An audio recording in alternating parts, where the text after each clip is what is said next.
Hey, aku Aiden. Umurku 17 dan semua orang melihatku seperti magnet cewek. Aku tak bisa apa-apa, aku ini sangat memikat para wanita. Ini sesuatu yang kubanggakan. Maksudku, ayolah, bisa memenangkan cewek manapun yang kusukai. Nah, itu merupakan prestasi ya kan? Aku tak menyalahkan cewek-cewek itu, menurutku aku ini memang memikat. Aku tampan, kaya, dan aku bisa mempesona burung keluar sarangnya. Jika aku bisa mengencani diriku sendiri, akan kulakukan. Ya, aku suka merayu cewek cantik tapi aku jomblo untuk sementara ini karena pilihan. Itu sederhana, cewek itu terlalu rumit.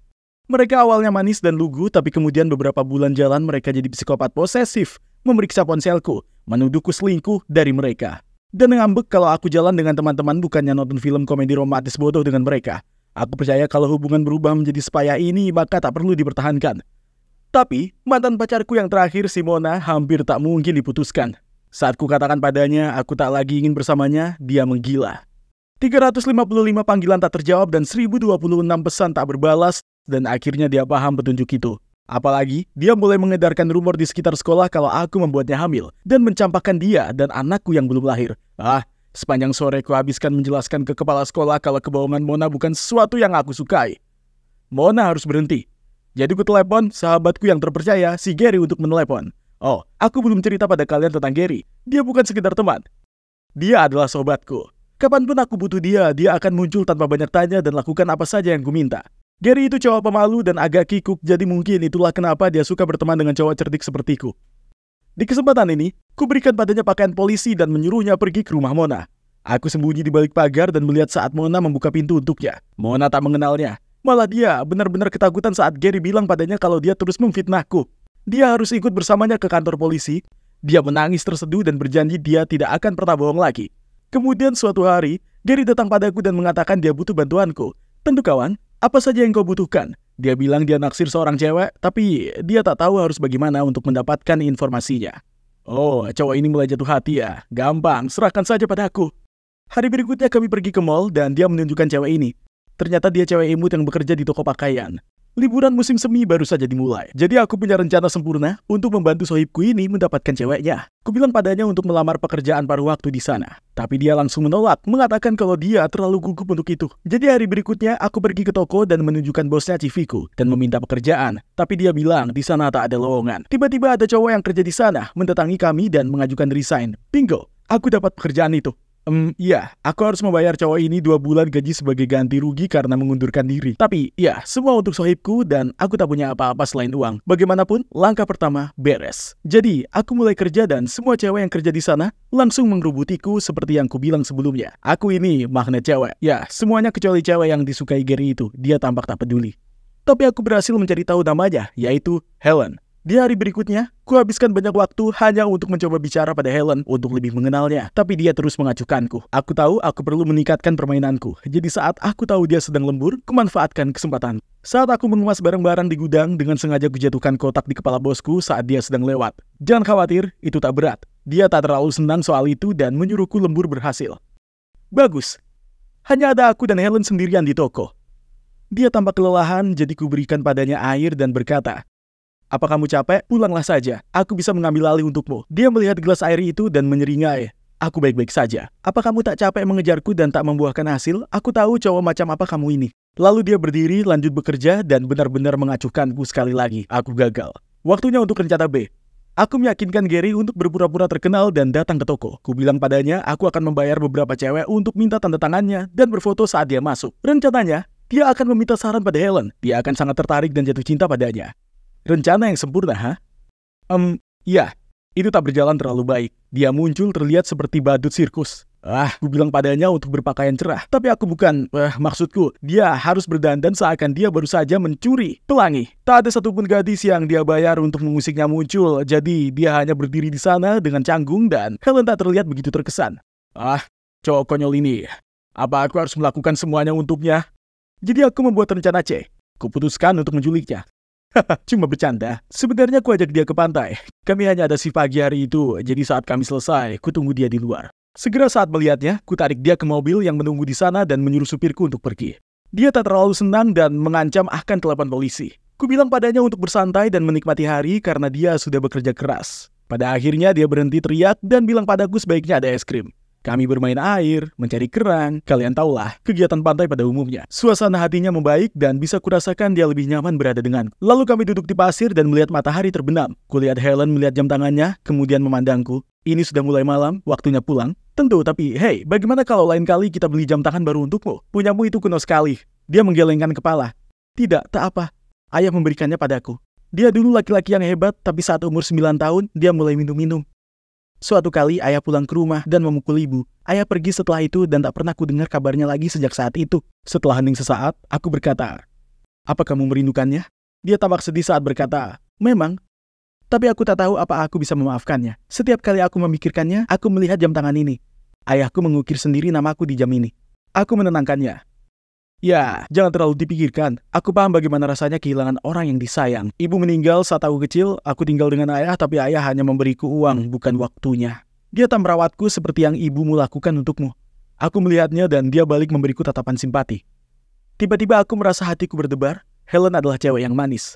Tapi tidak, ku ingatkan diriku sendiri, aku melakukan ini untuk Gary. Jadi kami berdiri dan pulang ke rumah. Ku suruh supirku mengantarnya ke rumahnya dan dengan begitu aku tahu di mana dia tinggal. Untuk ke rumahnya, kita harus melalui gang yang panjang dan gelap. Jadi muncul ideku yang hebat. Aku akan membayar orang untuk berpura-pura menjadi preman. Kemudian Gary bisa muncul dan menyelamatkannya, sang pahlawan dan gadis dalam kesusahan. Cara klasik, tapi hebat. Hari di mana preman palsu akan menyerang pun tiba dan aku sembunyi di balik bak sampah. Kulihat Helen datang dan kemudian dua preman itu muncul. Tunggu dulu, siapa para pria ini? Mereka bukan orang yang kusewa. Tiba-tiba, Gary bergegas hendak menyelamatkan Helen. Oh tidak, dia tak tahu kalau mereka ini preman sungguhan. Kulihat dia dijatuhkan ke tanah. Aku ini terlalu tampan untuk berkelahi, tapi untuk kesempatan kali ini, aku akan membuat pengecualian. Jadi aku melompat keluar dan menendang para bajingan itu. Itulah saat preman bayaranku muncul dan membantu. Wah, benar-benar saat yang tepat. Aku dan Gary mengantar Helen pulang sebelum masak ke dalam. Dia memandangku dengan mata bersyukur dan mengatakan, "Terima kasih banyak." Aku meletakkan tangan di bahu Gary dan senyum terpaksa. "Oh, tak perlu. Aku kebetulan lewat." Kemudian kulihat cowok pemberani ini membantumu. Kemudian dia tersenyum padaku dan masuk ke dalam rumahnya. Tanpa melihat Gary sama sekali. Gary memberi isyarat. "Makasih sob." Ku jawab, "Maafkan aku kawan." Aku gagal lagi. Kemudian di luar dugaan, Gary berkata, "Tak apa. Kupikir toh aku harus menyerah. Aku tak punya keberanian untuk bertemu dengannya lagi. Tapi bisa kulihat cara dia memandangmu. Aku tahu, aku sudah kalah. Tapi kau naksir padanya. Jangan menyerah. Tak usah khawatir, melepaskan bukan berarti menyerah. Tapi lebih ke menerima bahwa ada hal-hal yang tak mungkin terjadi. Dan kamu, berilah kesempatan padanya dan cobalah serius kali ini. Dia cewek yang baik." Malam itu, aku memikirkan apa yang dikatakan Gary. Ternyata dia benar, aku memang punya perasaan kepada Helen, dan aku perlu memberitahunya. Keesokan harinya, aku mendatanginya selesai kerja, lalu dengan terbata-bata, mulai mengucapkan hal yang tak jelas. Tapi kemudian kulihat ada seseorang yang berjalan mendatangi kami. Mona, dia melihatku dan berkata, wah, lihat siapa yang punya cewek baru." Kemudian dia menengok ke Helen. "Hei, hati-hati dengan yang satu ini. Dia suka menipu para cewek, lalu mencampakkan mereka. Jangan terlalu mencintainya, atau dia akan menelepon polisi untuk datang ke rumahmu dan putus denganmu, seperti yang dia lakukan padaku." Helen menatapku dengan terkejut. Apa itu benar? Kemudian aku terus terdiam. Dia pun menangis. "Aku tahu itu. Aku tahu kamu ini brengsek. Tapi aku masih jatuh hati padamu." Aku berusaha memeluknya untuk menenangkannya. Tapi dia terus mendorongku menjauh. Kemudian tiba-tiba jam tangannya terjatuh. Dan ku dengar suara gemeretak. Tak sengaja aku menginjaknya. Ku ambil jam tangan itu dan sudah tak berdetak lagi. Dia menjerit padaku, "Bisa-bisanya kamu tahu betapa berharga jam ini bagiku?" Aku tak tahu harus lakukan apa, jadi aku lari kabur. Aku tahu, aku ini brengsek, tapi aku akan memperbaiki ini, mulai dengan jam tangan tersebut. Aku keliling toko loak mencari pembuat jam, dan pencarianku menuntunku ke sebuah rumah milik seorang pria yang pemarah. Dia awalnya menolak membantuku, tapi kemudian saat ku keluarkan jam itu, dia menatapnya dan berkata, dia akan membantuku dengan satu syarat. Keesokan harinya aku berikan jam itu ke Helen dan memintanya agar memaafkan aku. Dengan marah dia mengambilnya dariku. Tapi melihatnya, dia tampak bingung melihat jam itu sudah diperbaiki. "Bagaimana?" dia bertanya padaku.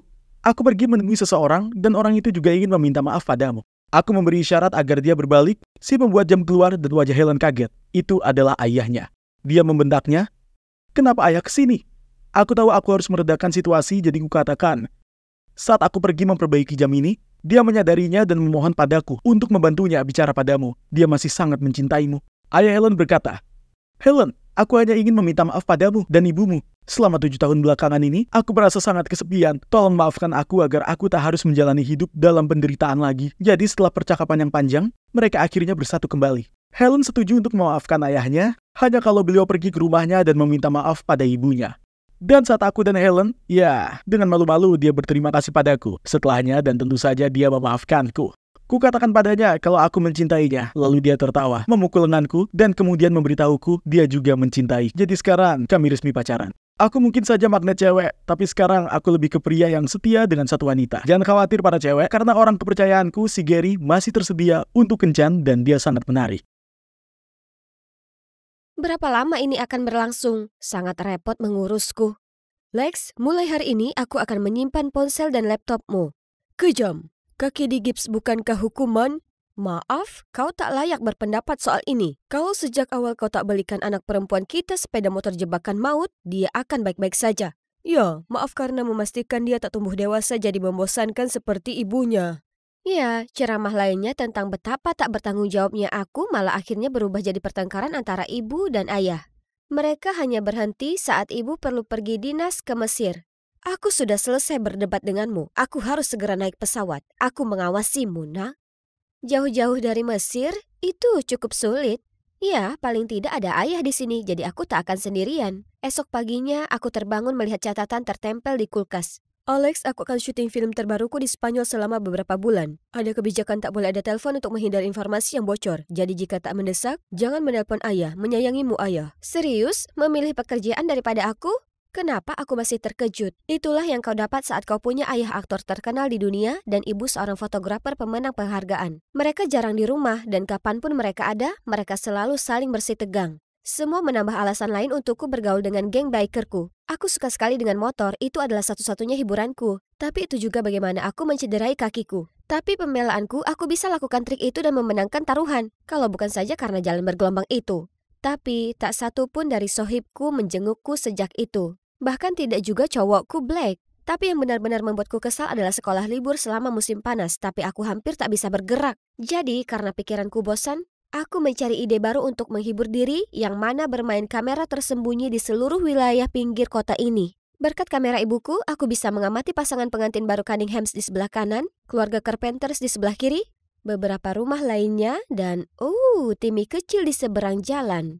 Demi Tuhan, aku hampir mengira ada pria tampan yang baru saja pindah. Teman masa kecilku Timmy kecil sudah resmi tumbuh jadi Timothy.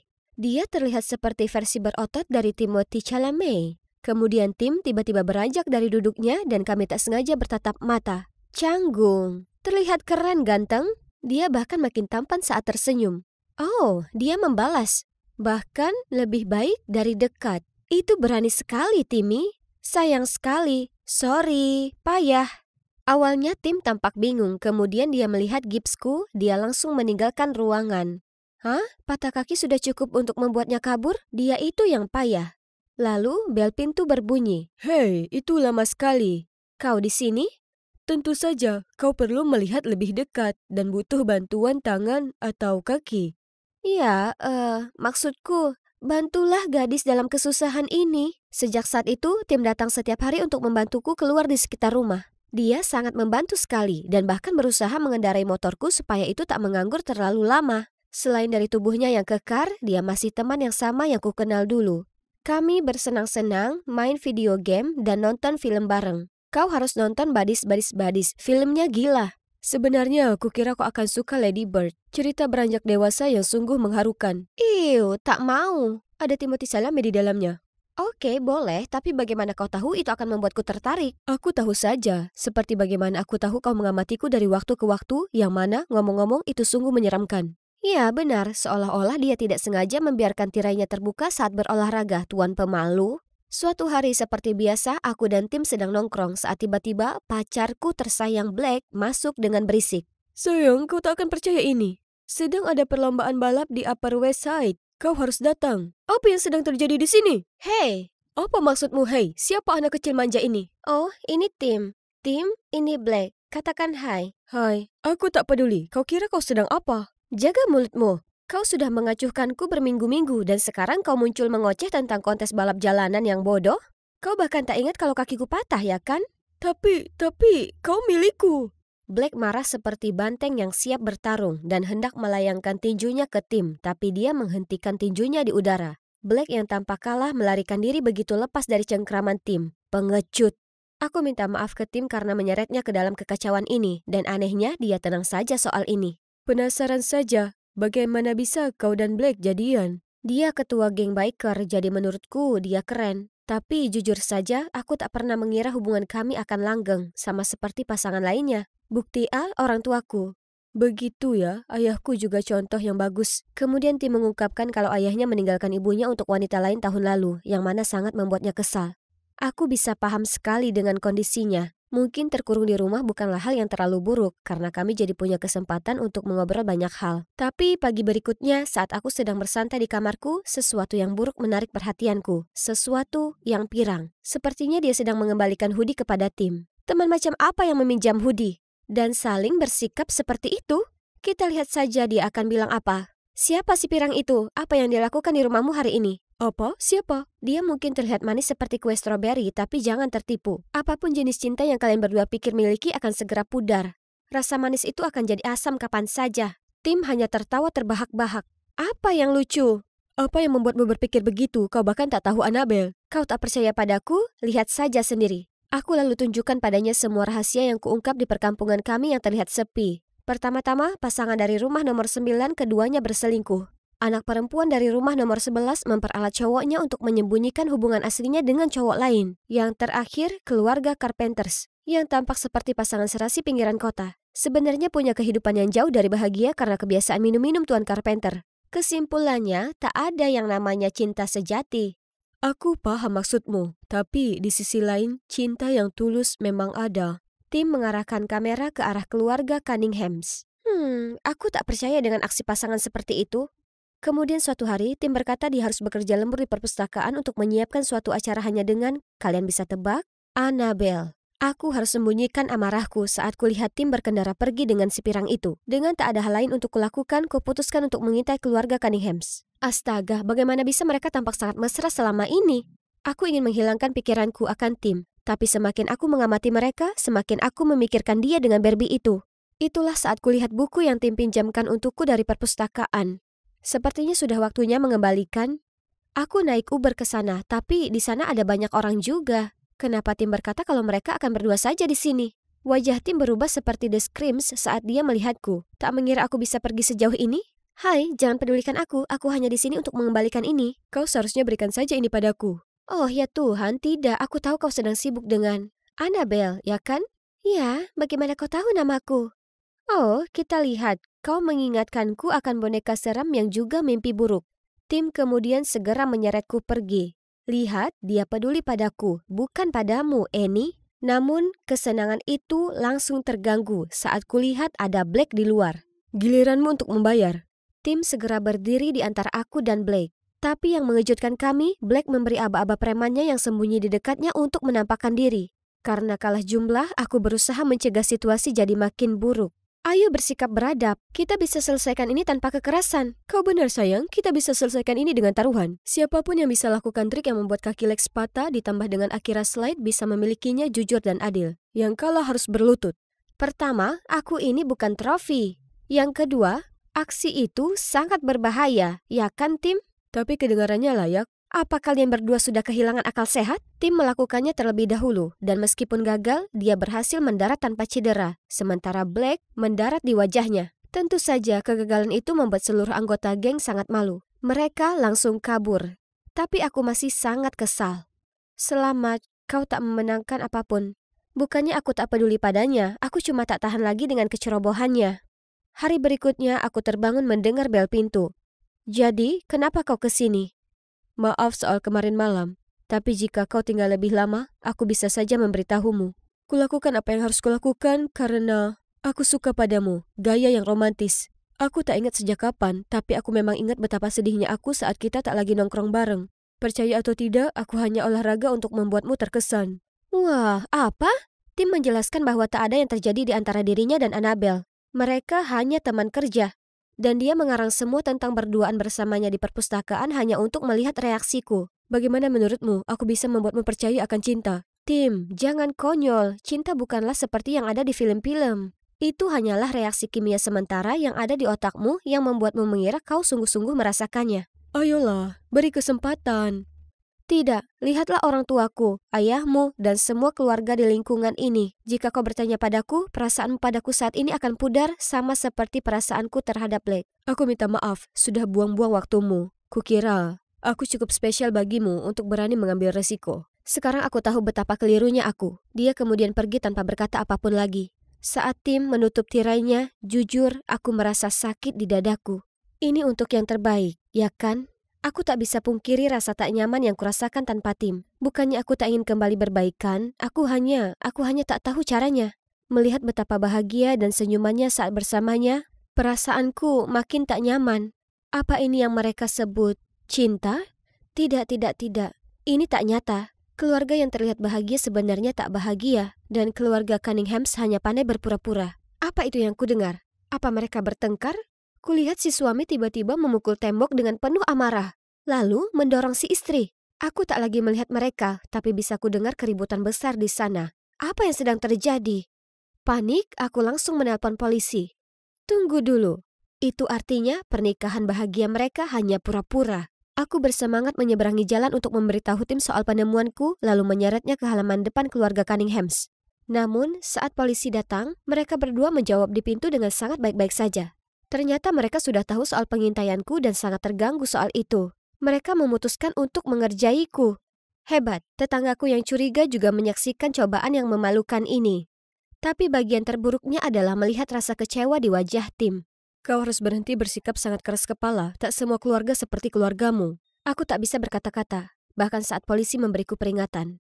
Malam itu, aku berguling-guling saat kata-kata Tim berputar-putar di benakku. Lalu tiba-tiba sesuatu menarik perhatianku. Itu dari rumah Tim.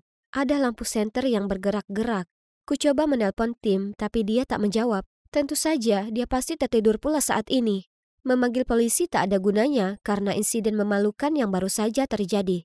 Itu dia, akan kulakukan sendiri. Di luar sana, di depan halaman Tim, jantungku berdegup kencang. Pencuri! Pencuri! Para pencuri yang terkejut itu berbalik jadi kubunyikan klakson lalu berteriak. Diam di tempat, tetap berada di tempatmu, angkat tangan di atas kepala. Tapi yang jelas aku, remaja dengan satu kaki yang berfungsi, tak benar-benar berharap kriminal manapun akan berdiam diri.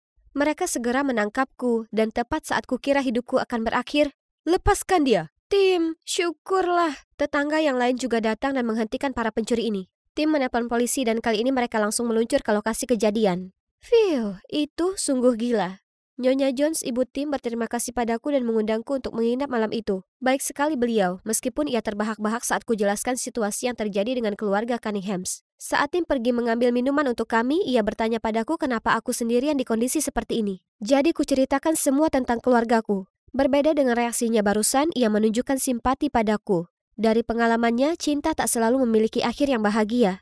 Tapi tak berarti itu tak nyata. Aku dan ayah Tim punya perasaan yang tulus untuk satu sama lain. Hanya saja seiring berjalannya waktu banyak hal berubah. Kami bersikap terbuka untuk menerima hal ini dan saling jujur. Itulah cinta yang sesungguhnya.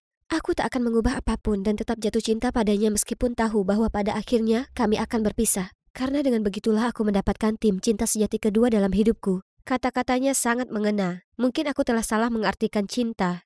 Anda benar, cinta tak pernah salah, dan Tim sangat beruntung memiliki ibu penyayang seperti Anda. Sementara orang tuaku tak hanya saling membenci, mereka juga membebankan semua padaku. Aku bertaruh bahkan kejadian malam ini tak akan membuat mereka peduli.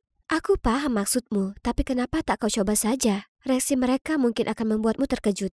Jadi aku menelpon mereka, dan coba tebak. Mereka berdua terdengar cemas di telepon dan mengatakan mereka akan pulang sesegera mungkin. Lihat kan, sudah aku bilang. Sudah tak masalah sekarang. Timmy, tolong tunjukkan Lex di mana dia akan tidur. Kau sungguh sangat berani. Bersikap heroik di luar tadi terlepas dari semua kondisimu. Aku tak akan mempertaruhkan nyawaku kalau bukan demi... Kalau demi apa? Aku menyimak. Demi kamu. Aku minta maaf aku bersikap berlebihan. Bayangan menjadi pasangan tua yang membosankan yang saling benci menggangguku. Tapi kemudian kusadari, jika kita bersama, kita tak harus seperti itu. Kita bisa seperti keluarga Cunninghams. Itu tak terdengar terlalu buruk ya kan? Kurasa tidak. Esok paginya aku terbangun oleh telepon orang tuaku. Mereka sungguh menepati janji mereka kali ini. Ibuku menjelaskan bahwa ia mengira ayah ada di rumah untuk menjagaku. Sedangkan ayah dengan bodohnya mengira ibu hanya pergi karena marah dan akan segera kembali. Jadi mereka sungguh peduli padaku. Mereka hanya kurang baik dalam menunjukkannya. Mereka tetap bersama karena menganggap itu yang terbaik bagiku. Tapi ketegangan dan pertengkaran yang tak kunjung usai menggerogoti kami dari dalam. Insiden ini telah membuka mata mereka, jadi mereka setuju untuk bercerai dengan baik-baik sambil tetap merawatku bersama-sama. Aku akhirnya terbebas dari gips, tapi sebenarnya aku bahkan merasa lebih bebas dari sebelumnya. Apakah ini kekuatan dari keyakinan baru akan cinta? Apa itu karena aku telah menyadari bahwa cinta sudah ada di sekitarku selama ini? Aku sendiri juga tak yakin, tapi siapa yang peduli? Alex dan Timothy undur diri.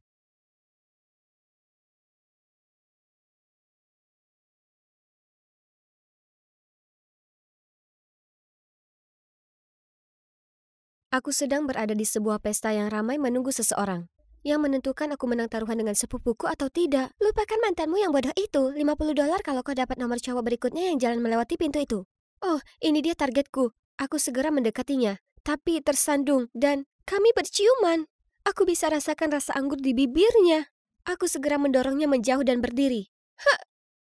Tolong minta nomor ponselnya. Cowok itu terlihat kebingungan, tapi tetap memberiku sebuah catatan. Sudah selesai, waktunya kabur dari lokasi. Hai, aku Agatha, si super introvert yang cegukan saat sedang gugup. Dan untungnya, sepupuku yang nyeleneh sudah menyeretku ke pesta yang keren ini. Aku berlari pulang melihat ibu terlihat sangat bersemangat. Oh, anakku yang manis, kau sudah pulang. Hanya saja, itu bukan minatku, Bu. Melainkan memasak. Aku punya beberapa berita luar biasa. Klub bola lokal sedang mencari chef. Jadi aku merekomendasikan kau dan coba tebak. Mereka bilang kau bisa segera mulai. Iya, aku sudah memimpikan menjadi seorang chef sejak aku kecil. Dan sekarang mimpi itu akan segera jadi nyata. Yuhu! Hari ini adalah harinya. Aku segera tiba di klub bola itu. Tapi rahangku hampir jatuh ke lantai saat kulihat Matteo, mantanku. Apa yang dia lakukan di sini? Kebingungan aku berpaling dan melihat cowok yang dari pesta itu. Ada apa ini? Hidupku resmi berakhir. Setelah perkenalan itu, aku langsung lari ke lapangan untuk menghirup udara segar. Tapi kemudian ada tangan yang menepuk pundakku. Itu dia lagi. Tak ada panggilan telepon atau pesan, kau minta nomorku kan? Apa kau sepemalu itu? Oh ya, aku Kilian. Itu hanya bercanda. Tolong pergilah. Tapi dia melangkah lebih dekat. Panik, aku mendorongnya menjauh, hampir membuatnya terjengkang. Ku coba menangkapnya, tapi tidak lagi. Kali ini dia bau seperti coklat. Oh, kau sangat suka bibirku ya? Kenapa kau tak bilang saja? Astaga naga, aku langsung lari pergi tanpa menoleh lagi. Aku lebih baik berada 10 mil jauhnya dari dia. Tiba-tiba kulihat Matteo lewat. Apa dia sudah melihat sesuatu? Tapi kenapa repot-repot seolah dia peduli? Dia memutuskan aku. Oke, Agatha, kau di sini untuk kerja, jadi fokus. Tapi dengan para atlet di sekitar, itu tidak mudah. Mereka selalu mengagetkanku saat aku melakukan pekerjaanku dan mengerjaiku saat aku tersesat di ruang ganti. Dan Kilian selalu di sana tepat waktu untuk menyelamatkanku. Semuanya hentikan. Tutup matamu. Kemudian dia melempar handuk yang sangat bau dan berkeringat ke wajahku.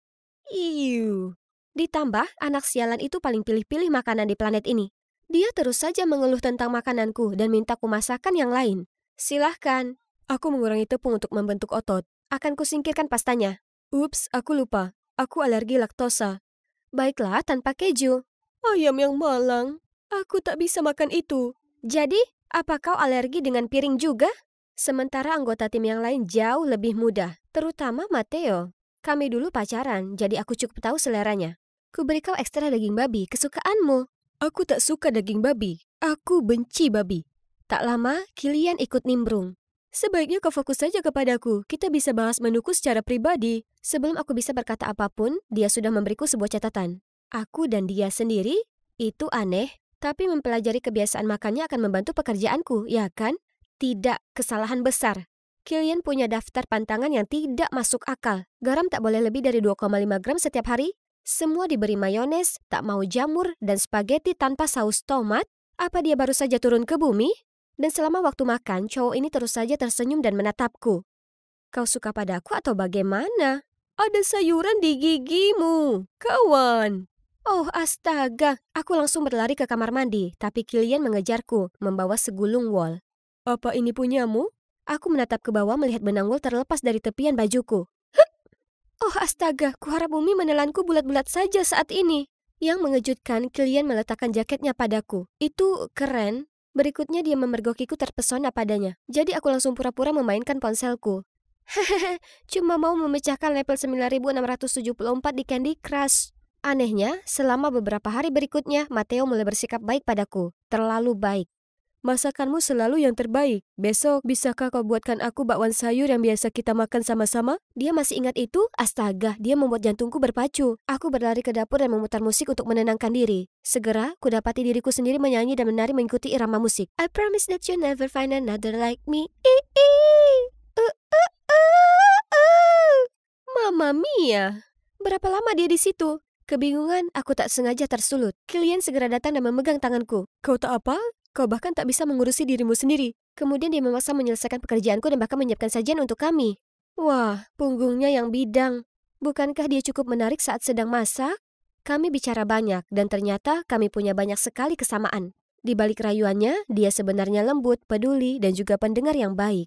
Aku tiba-tiba sadar kalau aku sudah berhenti cegukan sejak lama. Suatu sore, saat membagikan air, aku melihat Kilian. Oh wow, seakan-akan sinar matahari membuat lingkaran cahaya di sekelilingnya dan wajahnya yang sangat indah.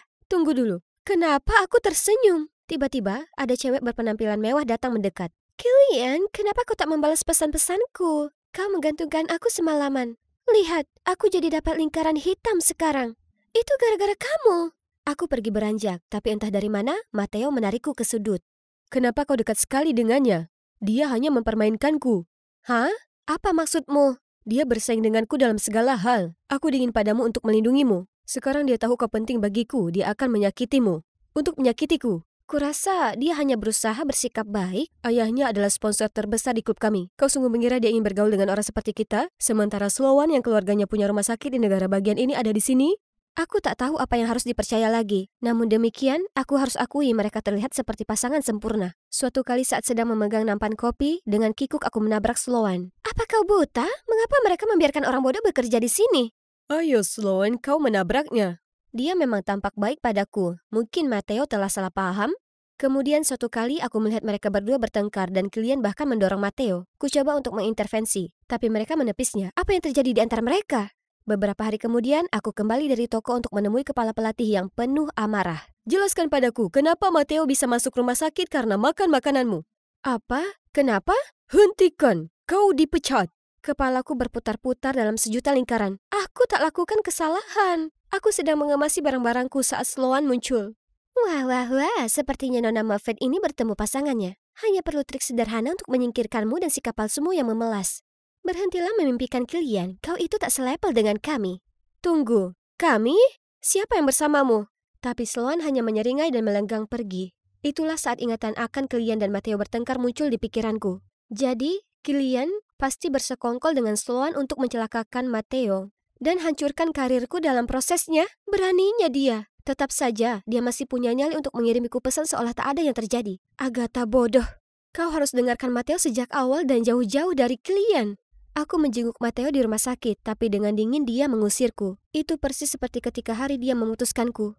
Hari ini adalah final kejuaraan kota, dan sejujurnya, aku tak tahu mengapa aku berada di sini. Aku pergi mencari Matteo, tapi tak bisa menemukannya. Dia mungkin masih sakit, jadi harus melewatkan pertandingan ini. Di lapangan, Kilian terlihat teralihkan dan tak fokus di permainan. Ada apa dengannya hari ini?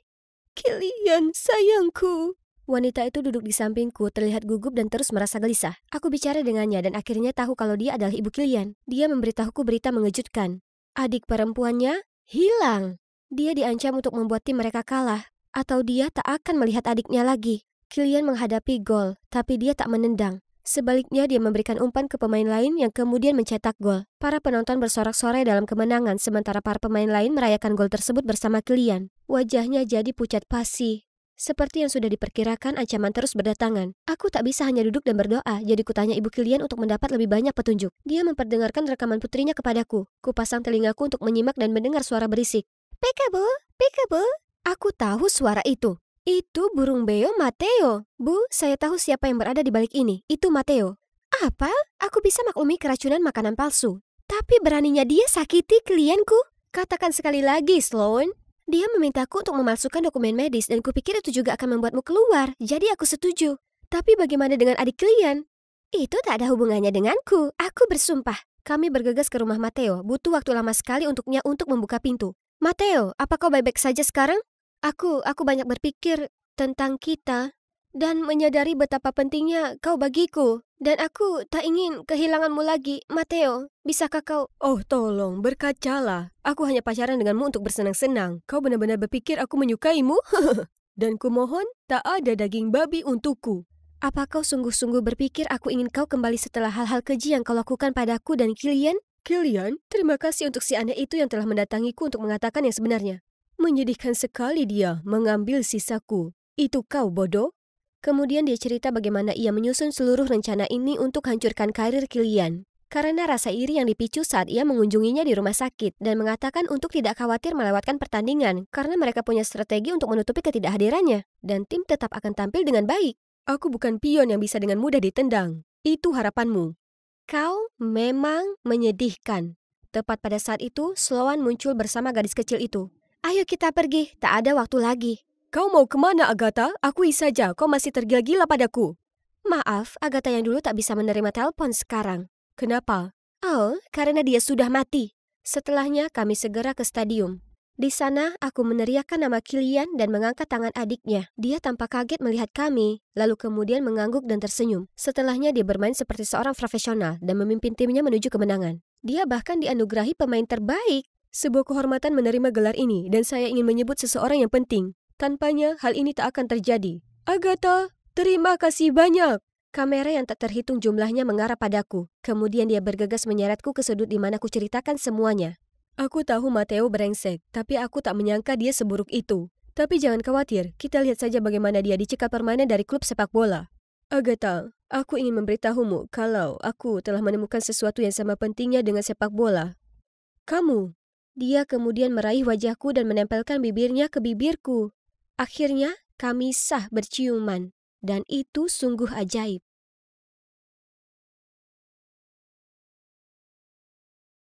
Bagaimana mungkin aku belum pernah menginjakan kaki ke tempat yang sedekat ini denganku sebelumnya? Itu cukup gelap dan seram. Andai saja itu terselimuti bunga, maka benar-benar seperti kastil Disney.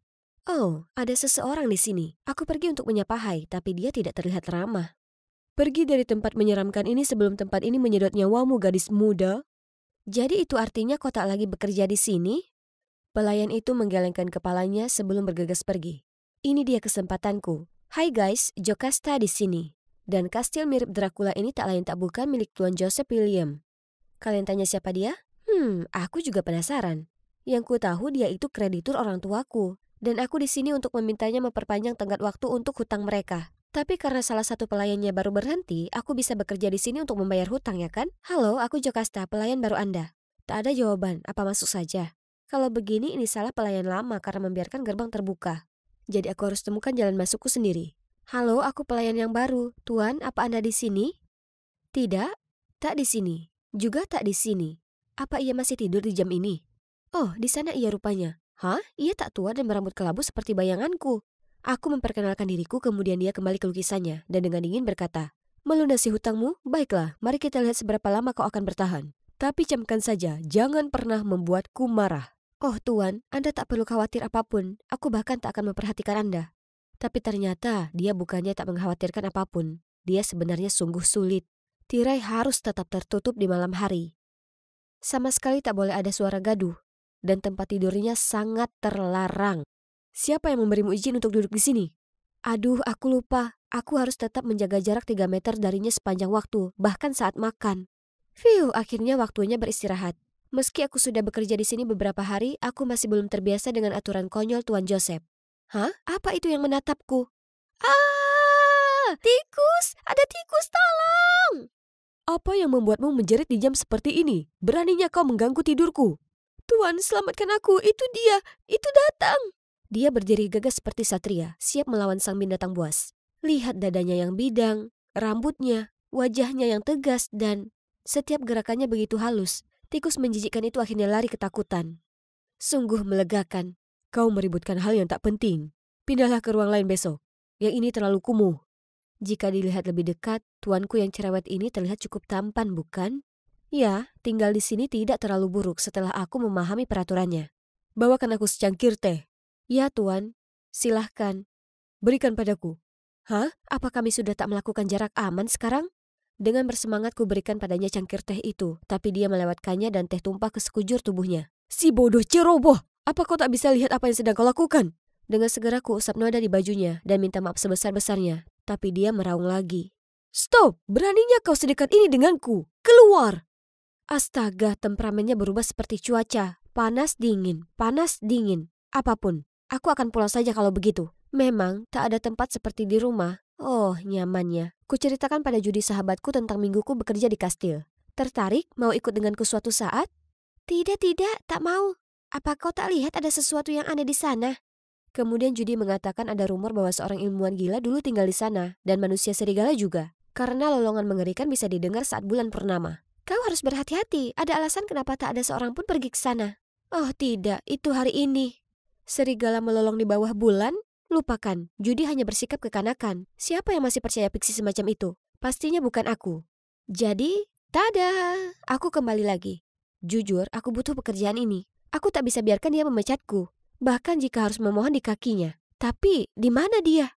Haruskah aku? Aku membuka pintu melihatnya terbaring di sana, dikelilingi oleh lukisan-lukisan kusam sementara peralatan berserakan di mana-mana. Apa yang terjadi? Aku berusaha mengangkatnya, menggoyangnya, tapi tetap dia tak bergerak. Lalu tiba-tiba dia membuka matanya. Hei, aturan 3 meter itu tak berlaku karena itu tadi darurat. Apa Anda sudah makan sesuatu dari kemarin? Sudah kukira.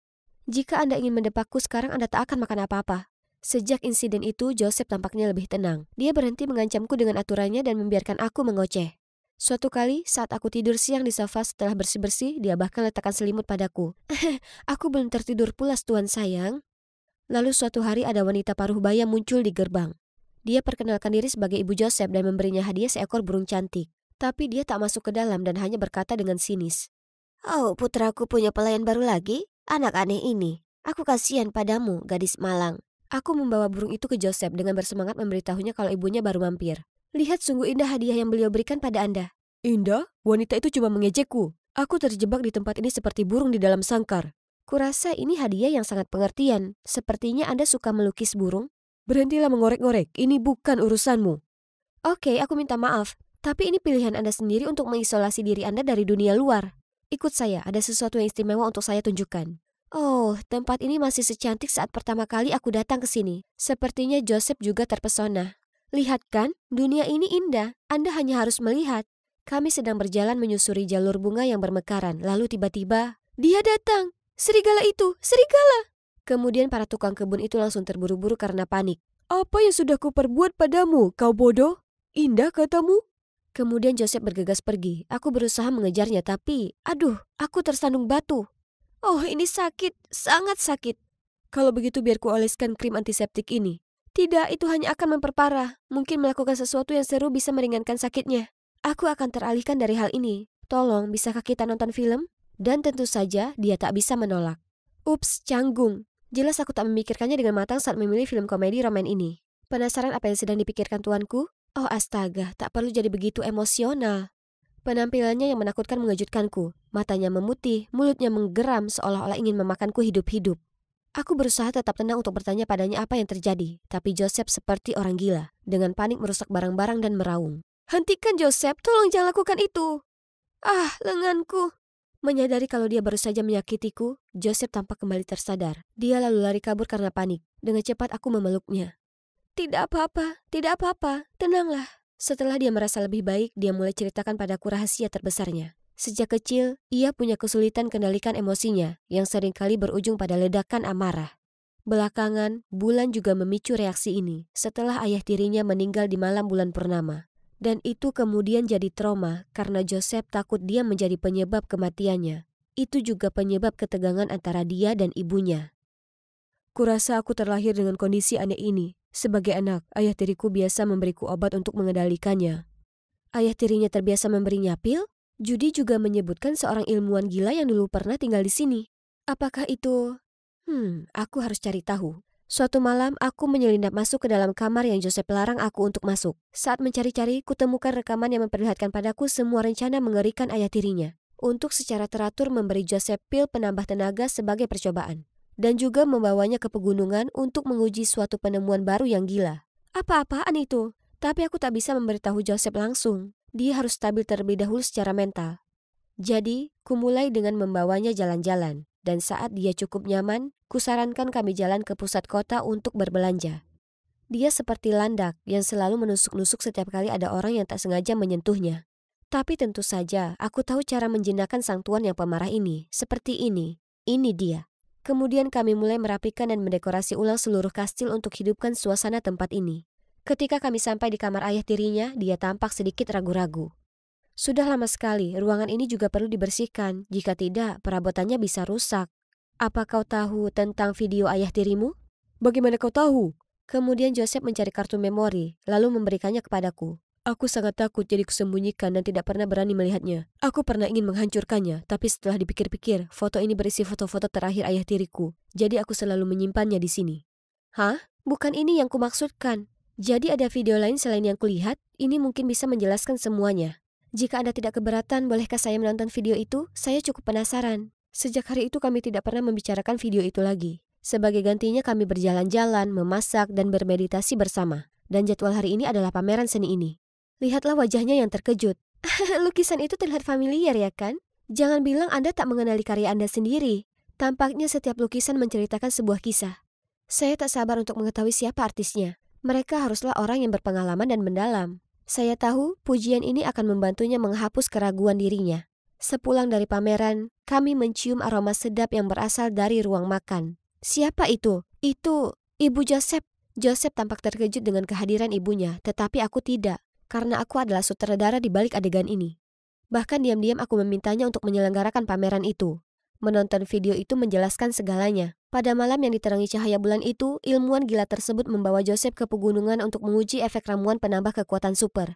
Tetapi ketika dia lihat Joseph bereaksi secara tidak normal, dia panik dan melarikan diri, sehingga kecelakaan terjadi. Itu bukan kesalahan Joseph, dia nyatanya adalah korban. Kukatakan kebenaran itu ke Ibu Joseph sebelumnya, yang berujung rekonsiliasi menyentuh ini.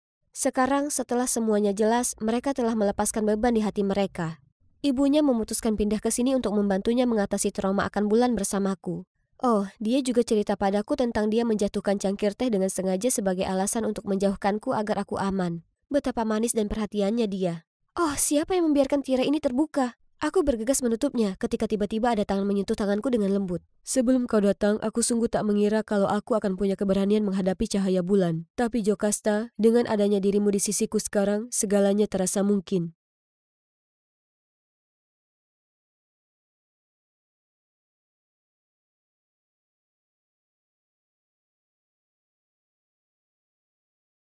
Hei, aku Sage. Tapi kalian bisa panggil aku penyihir. Toh begitulah semua penduduk kota memanggilku. Orang tuaku mengelola rumah duka bernama Mawar Hitam. Dan beberapa orang yang percaya tahayul menganggap ini pertanda buruk. Beberapa ini maksudku keseluruhan kota. Semua tentang kami itu seram dan aneh. Mau lihat rumah kami? Tempat ini memiliki kesan rumah monster dan terlihat seperti benteng di tengah-tengah lingkungan rumah boneka. Aku sudah berusaha berteman dengan anak-anak lainnya tapi tak pernah berhasil.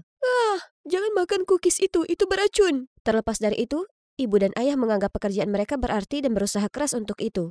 Ya, mungkin sedikit berlebihan. Kurasa alasan mengapa mereka begitu emosional adalah karena mereka tahu rasanya kehilangan seseorang yang mereka sayangi. Adik perempuan kuliah hilang, dan itu semua salahku. Kami telah mencarinya kemana saja selama 5 tahun, tapi masih belum ada berita. Itu saat yang berat untuk keluargaku, tapi bukannya menunjukkan dukungan. Para tetangga menyebarkan rumor tak jelas soal hilangnya Lia. Beberapa mengatakan iblis mengambilnya, lalu lainnya mengatakan kami mengorbankannya selama ritual setan. Orang-orang tak berperasaan ini tak pernah mengubah pikiran mereka tentang kami, jadi kami putuskan mengikutinya saja. Inilah kenapa tak ada yang berani menggangguku selama mereka tak mau dikutuk. Aduh! Maaf Nona, kami hanya berusaha menangkap burung itu. Tolong jangan kutuk kami. Yesus, makhluk kecil yang malang itu. Kalau kau sakiti makhluk tak bersalah lagi, akan kuubah kau jadi seperti itu dan lihat apa kau suka dilemparkan batu padamu. Wajah mereka segera menjadi pucat pasi saat mereka menjerit dan melesat pergi. Dengan hati-hati aku mengambil burung itu keluar dari semak, lalu membawanya ke rumah hutanku. Ini tempat persembunyian rahasiaku jauh di dalam hutan. Aku punya tanaman herbal sendiri di sini untuk sembuhkan binatang terluka. Ini bukan burung liar. Ini bahkan memiliki nama. Pasti punya seseorang. Baiklah Sky, jadi kau suka menyelinap ya? Dunia di luar sana berbahaya. Sebaiknya aku membawamu pulang. Kuikuti alamat di penanda Sky dan membawanya ke sana. Kurasa pemiliknya tak akan senang jika melihat seorang penyihir mengutuknya. Jadi sebaiknya aku tak menampakkan diri. Tak seorang pun ingin berurusan dengan seorang penyihir. Tapi tak peduli betapa menyebalkan atau ketakutannya mereka, aku hanya tak peduli. Punya tempat sendiri, keuntunganku sendiri. Tapi kemudian, entah dari mana, seorang pria menjatuhkan diri duduk di kursi seberangku. Beraninya dia. Aku bisa rasakan matanya mengintip ke arahku. Satu lagi orang bodoh yang ingin menguji keberaniannya. Hei, Sage, kan? Kita ada di kelas sastra Inggris yang sama. Tapi kalau kau tak tahu, aku Mark. Kenapa aku perlu tahu namamu? Oh, Aku cuma mau. Kalau kau tak ingin kena diare, kelumpuhan saat tidur, atau ruam kulit, jangan pernah bicara padaku. Kemudian aku berbalik untuk pergi, tapi tersandung sesuatu dan terjungkal. Kau tak apa? Ini gila. Siapa memintanya melakukan itu? Lalu aku pulang mendapati kerumunan yang marah di depan rumahku. Suara menyeramkan itu membuat kami terjaga di malam hari. Ilmu hitam macam apa yang kalian praktekkan? Ilmu hitam kalian membuat alat pengeritingku terlalu panas dan membakar rambutku. Pasti ada pengaruh setan yang bermain-main di sini. Ternyata hal-hal aneh terjadi pada setiap rumah di lingkungan. Jadi orang-orang yang percaya tahyul ini menyalahkan semuanya pada keluargaku dan bahkan ingin mengusir kami. Kami tak bisa pindah, kami harus menunggu di sini. Untuk Lia. Dia bersama iblis sekarang, dia jelas tak akan kembali. Jadi pergilah. Jangan pernah membicarakan saudaraku seperti itu lagi. Pergilah dari sini. Kebetulan terdengar suara gelegar guntur yang keras tepat pada saat itu. Ketakutan, mereka mulai menunjuki dan menyebutku penyihir. Ayo pulang semuanya, demi keamanan kalian sendiri. Akan kuambil alih dari sini. Pria ini Tuan Thompson, si wali kota. Dia datang dengan tawaran membantu keluarga kami pindah dengan damai. Percayalah padaku, ini demi kebaikan semua orang. Jika dan ketika putrimu kembali, kalian akan diberitahu langsung. Setelah dia pergi, orang tuaku sepertinya sungguh memikirkan soal pindah. Apa yang sudah merasuki mereka? Kami tak melakukan kesalahan apapun. Kenapa kami harus pergi? Aku tak akan pergi kemanapun. Orang tuaku mungkin lemah, tapi aku tidak. Aku akan menunggu adikku di sini. Dia berjanji akan membantuku merawat makhluk-makhluk malang itu. Dia akan kembali. Hacu! Apa itu? Itu terdengar seperti suara bersin laki-laki. Siapa di sana? Tunjukkan dirimu. Kau idiot. Keluar sendiri. Kalian berdua. Sekarang. Mereka berdua terlihat tak asing.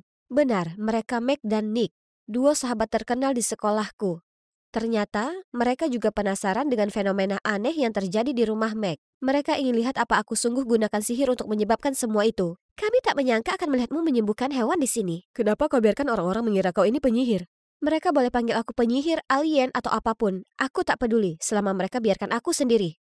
Aku benci saat orang-orang menggangguku, yang mana kalian berdua sedang lakukan. Berhenti mengikutiku dan jangan pernah datang ke sini lagi. Tapi mereka tak beranjak. Sebaliknya, Meg memberitahuku soal mawar hitam yang selalu muncul di lokasi. Tentu saja itu mengingatkan penduduk kota akan keluargaku. Nick mengira itu tak masuk akal. Maksudku, jika itu memang kami, kenapa kami membuatnya begitu jelas? Seseorang jelas berusaha menjebak kami. Itu dia. Jika kutemukan orangnya, keluargaku bisa hidup di sini dengan damai lagi. Kita akan selidiki bersama. Kita bisa tangkap orang jahatnya dan jadi pahlawan seperti kelompok detektif. Sepertinya kau terlalu banyak menonton Scooby-Doo dan kenapa kalian tak takut padaku? Sebenarnya aku bisa menjadi Daphne yang keren. Dan ayolah, kami baru melihatmu memberi makan kucing. Bahkan jika kau memang penyihir, kau pasti tipe yang baik hati. Hari berikutnya, aku hendak turun ke bawah saat ku dengar suara berceloteh. Ada para penduduk yang marah itu kembali. Aku hendak menakuti mereka pergi, tapi kulihat orang tuaku dengan hangat menyambut. Meg dan Nick, ini pertama kalinya aku punya teman main ke rumah, jadi orang tuaku bersikap berlebihan. Dengan segera kutarik yang kusebut teman ini keluar dari rumah. Kurasa menggangguku sudah menjadi hobi kalian ya? Kami tak tahu lagi bagaimana menghubungimu. Oh ya, kami ingin kenalkan kamu ke ahli IT. Dia sudah setuju membantu kita. Kemudian tiba-tiba, seorang laki-laki berdiri di belakang semak mawar hitam dan menyapaku. Bukankah itu laki-laki dari perpustakaan itu?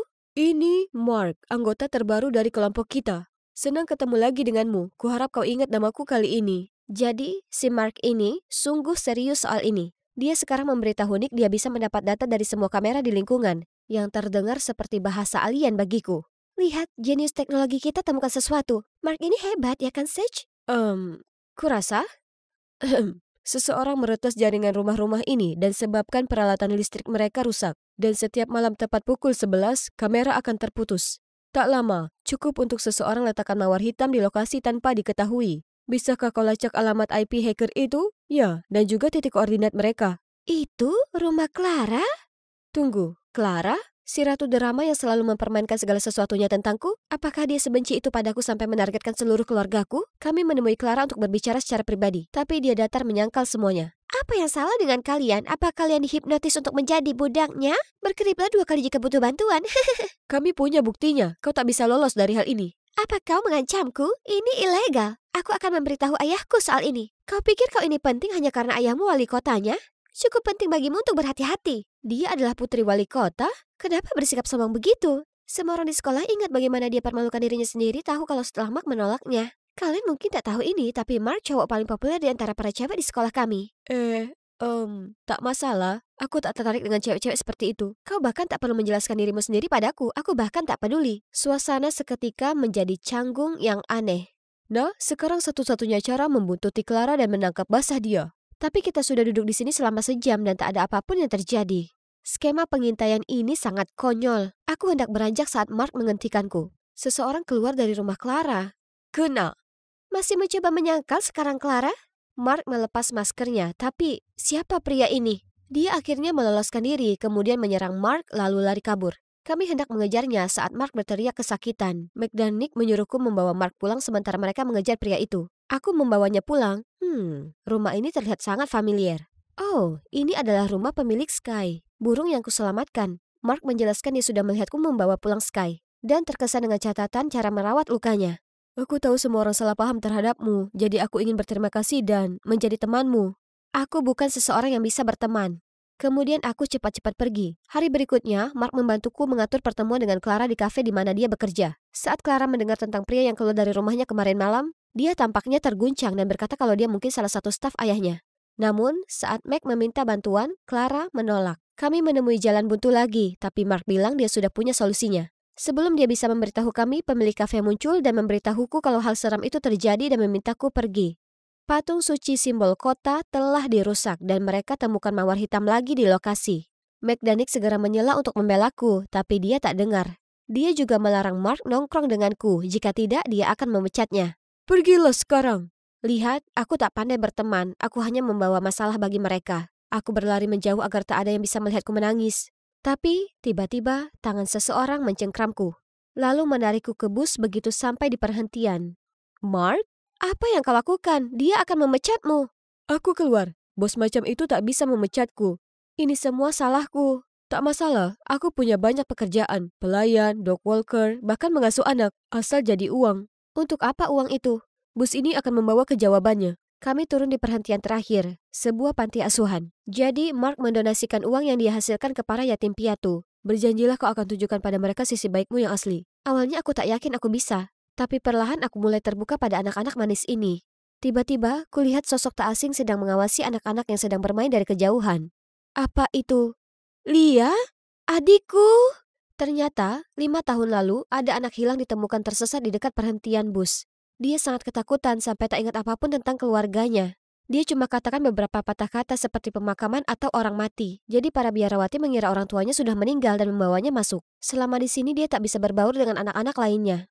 Melihat bagaimana Lia menolak orang lain, kulihat diriku sendiri di dirinya. Tak seharusnya dia jalani hidupnya dengan cara yang sama sepertiku. Aku lalu menelpon orang tuaku dan mereka langsung datang menjemput kami.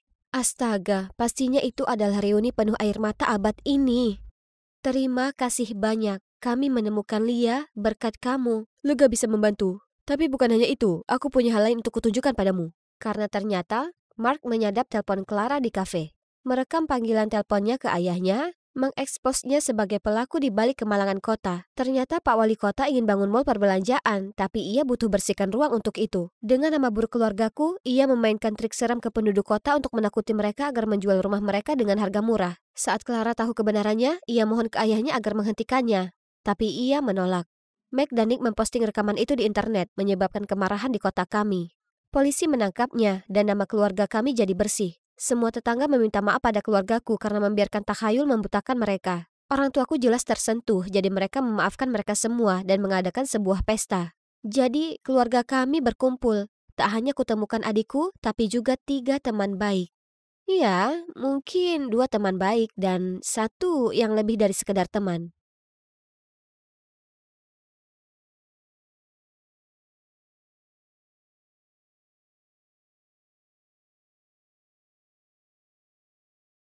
Aku sedang berjalan melewati hutan saat sebuah jeritan mengagetkanku. Seorang pria berlari ketakutan dari sekawanan serigala. Dengan cepat aku mengaum ke arah mereka lalu meringkuk. Teralihkan, para serigala berhenti, meninggalkan pria itu dan dengan hati-hati mengendus-endus ke arahku. Hei cewek, larilah! Shh! Setelah menganggap aku bukan ancaman, mereka menggoyangkan ekor mereka dan mulai menjilati wajahku. Tidakkah kau takut? Tidak sama sekali, orang-orang sering salah paham dengan serigala. Ini bukan cerita gadis bertudung merah, mereka sebenarnya bukan yang memakan nenek. Kemarilah dan berteman, kawan. Hai, namaku Winona, seorang pribumi Amerika berusia 18 tahun di cagar alam Blackfeet dengan ibuku. Dan aku akan ceritakan pada kalian cerita yang paling gila dalam hidupku. Setelah serigala pergi, ku bawa dia ke tempat untuk bersihkan lukanya dan cerita lebih banyak tentang serigala. Jadi kau lahir dan besar di Blackfoot? Ini pertama kali aku bertemu pribumi Amerika. Bagaimana denganmu? Apa yang membawamu ke sini, anak kota? Aku sebenarnya pianis yang jalan-jalan ke sini mencari inspirasi. Sudahkah kau temukan atau kau justru hampir kehilangan dirimu sendiri tadi? Inspirasi sulit untuk ditemukan, terutama jika kau adalah seorang pianis teater. Seorang apa? Seorang pianis teater. Aku bekerja di Winter Garden. Di New York? Wah, mimpiku adalah menjadi aktris musikal Broadway. Sebenarnya teaterku sedang mencari kru panggung. Kau bisa mulai dari situ dan aku akan cari cara untuk mengenalkanmu ke orang yang tepat. Aku tak bisa lewatkan kesempatan sekali seumur hidup ini. Tapi masalahnya, ibuku sangat benci dengan seni teater dan melarangku bahkan untuk membahasnya. Jadi, aku harus menyusun rencana. Kubawa Luke pulang untuk makan siang. Ibu sangat menerima dan bahkan menyiapkan jamuan makan. Jadi kamu Luke ya? Apa yang membawamu ke Montana? Saya sedang mengerjakan riset sekolah. Saya kuliah. Oh, jadi kau sebaya dengan Winona. Dia baru saja lulus SMA. Saya tahu, dan jika bukan karena Winona, aku mungkin sudah mati sekarang. Jadi saya pikir jika Anda membolehkan, saya ingin mengajak dia berkuliah dengan saya. Kau baik sekali, tapi apa yang kau pelajari? Manajemen perhotelan. Ibu, kurasa aku bisa mencobanya juga. Tapi sayang, kau bilang kau ingin cuti kuliah dulu. Aku hanya tak ingin coba jalani kuliah sendirian. Tapi sekarang aku bertemu Luke, itu akan berbeda. Nyonya Ryder, saya janji saya akan menjaganya. Ibu tersenyum, kemudian mengangguk. Yes, misi tercapai. Oh astaga, lihat betapa gilanya jalanan di New York. Syukurlah Luke memesankan untukku tempat kecil hanya beberapa blok dari teater. Dan hari berikutnya dia memberiku pekerjaan sebagai anggota staf untuk membiasakan diri dengan suasana teater terlebih dahulu. Itu tak mudah, terutama bekerja untuk sutradara pemarah dengan miliaran permintaan. Hei, kamu! Ya, kamu tukang bersih-bersih. Minggir! Tapi hanya berada di sini sedekat ini dengan panggung rasanya luar biasa sekali, bukan? Suatu hari di lokasi pertunjukan baru Tuan Kilon, dia mulai berteriak dan melempar kertas kemana-mana. Penasaran, ku ambil naskah itu dan melihat bait yang tertulis di Blackfoot. Kitsi Kakonim, aku mencintaimu? Tuan Kilon tiba-tiba melihatku. Ups, aku pasti mengucapkannya terlalu keras. Bagaimana kau belajar bicara Blackfoot? Ibuku mengajariku. Oh, aku tinggal di cagar alam Blackfeet. Menarik. Kau tahu tidak, kau terpilih untuk peran utama drama ini. Pergi dan temui Jet pelatihnya di studio teater. Dia akan memberikan instruksi. Aku terdiam mematung dan tak bisa mempercayai apa yang baru saja terjadi hingga Luke muncul. Menunduk ke sutradara dan menarikku keluar dari sana. Apa aku akhirnya menjalani mimpiku sekarang? Ini dia, studio dari kartu nama itu. Hah? Apa mereka mengusir anjing hutan? Pria bodoh ini mengayunkan payungnya pada binatang yang menggeram itu. Aku berusaha memberitahu semua orang untuk mundur, tapi tak ada yang mendengar suaraku yang kecil. Hingga seorang pria di sebelahku tiba-tiba angkat bicara. Semuanya mundur! Syukurlah orang-orang akhirnya mendengar. Dengan perlahan ku dekati anjing hutan itu, berlutut dan menawarkan tanganku padanya. Saat dia terlihat cukup mempercayaiku, dengan lembut ku usap kepalanya dan menenangkannya. Tak lama, asisten Tuan Kilon muncul dan membawa masuk anjing hutan itu. Ternyata itu peliharaan Tuan Kilon. Siapa yang memelihara makhluk liar jadi peliharaan di ruang perkotaan yang padat seperti ini? Kau tak apa? Apa kau terluka? Aku baik-baik saja. Kasihan anjing liar itu tanpa ketakutan. Kau tahu banyak soal binatang ya? Aku tumbuh besar dengan mereka, ya, dalam mitologi Blackfoot, anjing liar adalah roh pelindung. Nah, kau memang roh pelindung tadi itu. Aku masih sangat tersentuh dengan kata-katanya, kemudian Luke tiba-tiba muncul. Winona, aku baru saja dengar apa yang terjadi. Kau tak apa? Apa yang kau lakukan di sini? Laki-laki itu yang bersikap ramah beberapa saat lalu, kini tampak waspada dan berlalu begitu saja sementara Luke memelototinya. Aku tak apa, kau sebaiknya jauh-jauh dari dia. Luke sepertinya tak suka dengan laki-laki itu. Ada sesuatu yang janggal di antara mereka berdua. Aku pergi dan menemui Jet, mentor kami. Dia memberitahuku tentang peran itu dan mengenalkanku ke Nathan, aktor pasanganku yang kebetulan adalah laki-laki yang baru kutemui itu. Aku tersenyum lebar dan mengelurkan tanganku ke Nathan, tapi dia cuma mengacuhkanku dan berpaling ke naskah. Halo, apa aku ini hanya orang asing yang berbahaya sekarang? Lalu kami coba akting pembuka. Tapi karena ini pertama kali aku di atas meja putar, aku salah langkah, lalu jatuh. Nathan! Aku tersipu saat dia tiba-tiba melirik Luke dan menjatuhkanku hampir mencium lantai. Tepat saat itu seorang gadis menerobos masuk. Apa semuanya sudah siap untuk setku? Kau terlambat lagi, Stella, dan sebenarnya kau dan Winona berdua akan berlatih dan kita akan lihat siapa yang pantas untuk peran itu. Winona siapa? Seolah orang yang bukan siapa-siapa ini bisa masuk dan berusaha mencuri peranku. Sombongnya, dia beruntung si bukan siapa-siapa ini tak mau membuat keributan di hari pertamanya. Selama jeda istirahat, kutanya Luke lebih jauh tentang Stella. Stella itu sangat berbakat. Dia itu luar biasa dalam menari, bernyanyi, dan akting. Tapi tak heran karena dia sudah berlatih sejak dia masih kecil. Itulah tepatnya kenapa kita sebaiknya berikan saja perannya. Buang-buang waktu berurusan dengan amatir. Itu sangat kasar. Sangat disayangkan pernah menganggap dia ramah. Di minggu-minggu berikutnya, aku akhirnya lebih memahami karakterku. Peran utama perempuan itu merupakan wanita Blackfoot yang lembut dan membumi. Mudah sekali. Aku hanya perlu berpura-pura jadi ibuku. Hanya saja, tambatan hatiku di lokasi si Nathan membuat segalanya menjadi sulit. Di panggung, dia menolak lakukan kontak mata denganku. Tapi dia tak punya kesulitan saat dia di atas sana dengan Stella. Setiap hari aku makan siang dengan Luke, sedangkan Nathan dan Stella terkekeh di sudut ruangan yang lain. Bertingkah seolah mereka pasangan paling berkuasa di sini. Apa mereka benar-benar jatuh cinta? Oh, Winona, tolonglah. Kenapa kau harus peduli? Setelah makan siang, kuacuhkan tatapan tajam Stella dan fokus menjadi kekasih Nathan di panggung. Nyanyian macam apa itu? Beri aku waktu istirahat saja. Itu cukup, Stella. Sebenarnya aku baru diberi informasi Tuan Kilon saat makan siang kalau Winona mendapatkan peran itu. Hah, lucu sekali. Tidak, ini bukan bercanda. Lihat penampilanmu akhir-akhir ini, Stella. Agak mengecewakan. Winona, teruskan kerja yang bagus ini. Stella terlihat seolah darahnya baru saja tersedot keluar. Aku berseri-seri menghadap Luke. Tapi anehnya dia tampak khawatir dan lari mengejar Stella. Apa dia punya perasaan padanya? Lihat itu. Kenapa dia tak mengakui saja perasaannya ke Stella dan sudahi tragedi cinta bertepuk sebelah tangan ini? Bukankah ini karena kau dan Stella pacaran? Dan itu juga sebab kau setengah hati tiap kali berada di lokasi set denganku? Bukan, hanya saja aku tak bisa mengontrol diriku tiap kali kita bertatap mata. Apa maksudnya begitu? Selamat ya, aku selalu tahu kau pantas mendapatkan peran ini. Dia benar, aku bekerja sangat keras untuk ini. Aku sudah sedekat itu meraih mimpiku saat ini. Hari berikutnya aku bergegas menuju gladi bersih resmi pertama dan berakting sepenuh hati di depan Tuan Kilon dan seluruh kru. Aku sedang menari mengikuti lagu sentimental Luke saat pintu terbanting terbuka. Itu, Ibu? Aku tak percaya kau bohong padaku dan datang ke sini lakukan tindakan bodoh ini. Oh tidak, Tuan Kilon menjadi pucat sementara Jet terkesiap saat melihat ibu. Ku coba minta untuk menyelesaikan adegan itu tapi... Baiklah, biarlah seperti ini. Sampai kau akhirnya paham kau bukan lagi putriku. Ibu lalu segera keluar dari sana. Tuan Kilon memberitahu semua orang untuk istirahat lalu ikut pergi. Aku segera datangi Luke dan bertanya apa dia memberitahu ibuku kebenarannya. Tapi saat dia tergagap, Tuan Kilon mendatangi kami berdua. Aku tak tahu kau harus berbohong pada ibumu untuk sampai di sini. Ya, sayangnya begitu. Ibu tahu tentang mimpi beraktingku, tapi ia selalu bersikap negatif akan itu. Apa benar begitu? Ya, kau lakukan pekerjaan dengan baik. Teruskan berlatih untuk pertunjukan. Dan mungkin, ajak aku ke ibumu kapan-kapan dan akan kucoba jelaskan ini padanya. Terdorong oleh umpan balik sutradara, keesokan harinya dengan percaya diri aku berakting. Namun Jet sepertinya tak puas dan mengkritik gerakanku mengatakan kalau itu terlalu kaku. Winona, aku berikan peran itu ke Stella. Kau perlu latihan lebih lanjut. Apa? Aku bukan mainan yang bisa kau lemparkan ke sana-sini. Apa ini semua hanya sebuah pertunjukan agar aku dan dia saling diadu domba? Ada apa itu tadi? Kenapa berubah? Kau tak memenuhi syarat, kembalilah kepada ibumu.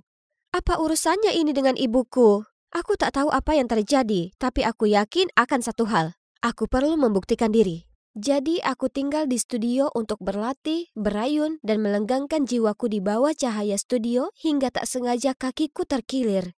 Tepat saat itu Nathan datang dan membantuku berdiri. Kenapa kau masih di sini? Kulihat kau tetap di sini, jadi kupikir aku akan tinggal lebih lama. Saat dia berbicara, dengan lembut ditekannya kantung es ke pergelangan kakiku. Kurasakan getaran dalam diri, tapi tiba-tiba aku ingat sikapnya sebelumnya dan mendorongnya menjauh. Siap untuk berdiri, tapi terjatuh ke dalam pelukannya lagi. Kau pasti berpikir aku ini pelin-pelan, tapi aku hanya tak ingin Luke salah paham akan segalanya. Apa maksudmu? Kita hanya berteman, dan ada apa antara kau dan Luke? Kemudian dia memberitahuku kalau dia dan Stella dulu sahabat baik di sekolah akting. Hingga Luke muncul. Luke langsung tertarik dengan Stella dan minta Nathan untuk mencomblangkan mereka. Nathan tentu saja dengan senang hati setuju. Tapi hari berikutnya Stella tiba-tiba mengungkapkan perasaannya ke Nathan tepat di depan Luke. Luke tidak menerimanya dengan baik dan mengira aku mempermainkannya. Dia membenciku sejak itu. Jadi kau dan Stella hanya teman? Kami berteman. Stella mungkin tampak kekanakan, tapi dia sebenarnya baik. Dia menghadapi banyak hal dalam dirinya. Aku hanya memperhatikannya. Tapi saat ini dia harus belajar untuk berdiri sendiri karena kurasa aku sudah temukan ruh pelindungku. Ruh pelindungnya? Kami sangat dekat. Aku bersumpah kami hampir berciuman. Tapi segera ku lepas dan bilang aku harus pergi berlatih. Gladi resik terakhir adalah kesempatan terakhirku untuk dapatkan peranku kembali saat ini.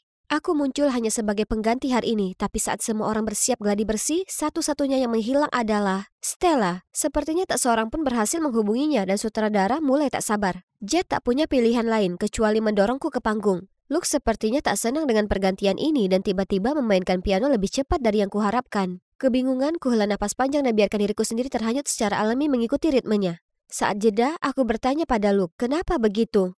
Hentikan Winona, aku sudah tahu. Kau di sini semua berkat ayahmu sang sutradara. Tapi kau membodohiku dengan cerita kecilmu. Kau paksa Stella menyingkir dari peran yang dipilihnya untuknya. Siapa ayahku? Tuan Killorn? Tepat saat itu aku dipanggil untuk aktingku berikutnya. Masih kebingungan dengan apa yang dikatakan Luke, aku tak bisa fokus dengan bagianku dengan Nathan. Tiba-tiba aku dengar Nathan teriakkan namaku dan loncat untuk mendorongku ke samping. Aku terjatuh ke lantai dan melihat lampu gantung besar mendarat di atas Nathan. Semua orang bergegas untuk memeriksa kami dan di antara kerumunan datanglah ibuku. Kami semua menunggu dokter untuk memeriksa Nathan saat Luke tiba-tiba berujar. Aku minta maaf atas apa yang kukatakan. Jet bilang Tuan Killorn ayahmu dan kalian berdua memaksa Stella untuk melepaskan perannya. Tuan Killorn dan aku sama-sama menatap ibu dengan tatapan heran. Winona adalah putriku? Itu benar, Andrew. Tapi jangan khawatir, setelah Nathan pulih, akan kubawa Winona pulang. Tak akan mengganggumu dan Jet lagi. Tidak, kau ini salah paham. Kenapa kau tak memberitahu soal putri kita? Jet bilang kalau aku memberitahumu dia akan menyakiti Winona. Tunggu, apa ini ada hubungannya dengan kecelakaan itu? Karena tepat sebelum adegan, kulihat Jet berbicara ke anggota kru yang mengatur panggung untuk Nathan dan Winona. Aku akan memeriksa ini sekarang juga. Jadi, drama ini tentang Andrew dan seorang wanita Blackfoot yang jatuh cinta. Ini tentang Anda dan Ibu?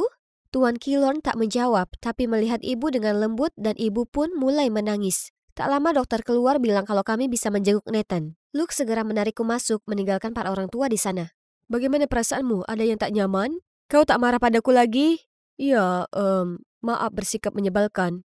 Itu tak masalah kawan, carilah Stella sebelum dia pergi. Dia bilang dia muak karena dilempar ke sana kemari. Dia cuti untuk mempertimbangkan beberapa hal.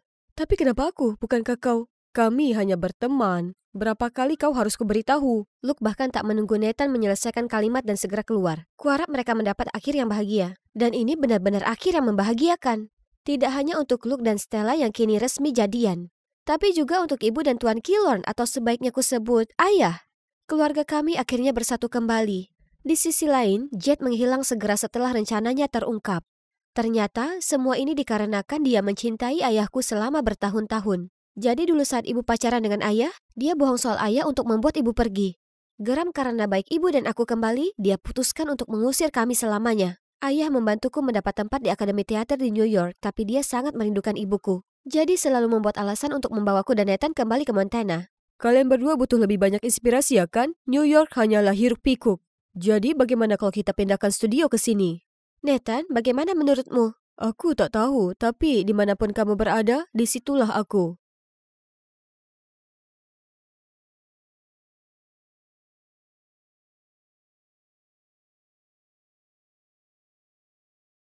Aku sampai di rumah dengan bersemangat setelah sesi latihan. Lalu, suasana hatiku langsung terjun bebas melihat sepupuku yang licik, Caitlin, memegang buku harianku. Oh wow, jadi gebetanmu si Leo, kapten klub renang ya? Kembalikan itu. Aku penasaran apa seluruh sekolah sudah tahu? Jangan khawatir, sepupumu yang setia ini ada untuk membantu. Terima kasih banyak, tapi akan kulakukan sendiri. Hentikan hidung besarmu itu mengendus-gendus urusanku. Hei, pertama hidungmu itu lebih besar dari punyaku. Dan yang kedua, mengenai Leo, siapalah, dia akan segera jadi milikku. Kejahatan dibalas kejahatan, itu balasan karena mencuri pacarku. Betapa konyolnya dan sangat tak benar. Dia seharusnya salahkan dirinya sendiri karena punya selera laki-laki yang buruk. Tidak, terima kasih, aku juga tak mau playboy seperti dia. Hai, aku Megan, pemimpin klub pramuka di sekolah. Aku ini ramah, menyenangkan, dan suka sekali berpetualang, sama seperti ayahku yang penjelajah. Jadi, tentu saja cewek seperti Caitlin tak membuatku takut. Sejak hari pertama sepupuku tersayang ini pindah dengan kami, sudah jelas kami tak akan pernah bisa akur. Aku suka sekali berlarian di taman dan belajar trik bertahan hidup yang menarik dengan ayahku. Sementara Caitlin bahkan tak tahan dengan setitik saja kotoran. Oh ya Tuhan, jutaan kuman menyerangku. Ambilkan aku sanitizer, sekarang! Dan sama sekali tak membantu bahwa pacar Caitlyn yang brengsek itu mengajakku keluar tepat setelah putus dengannya. Meski sudah jelas aku tidak tertarik padanya, Caitlyn menyalahkanku.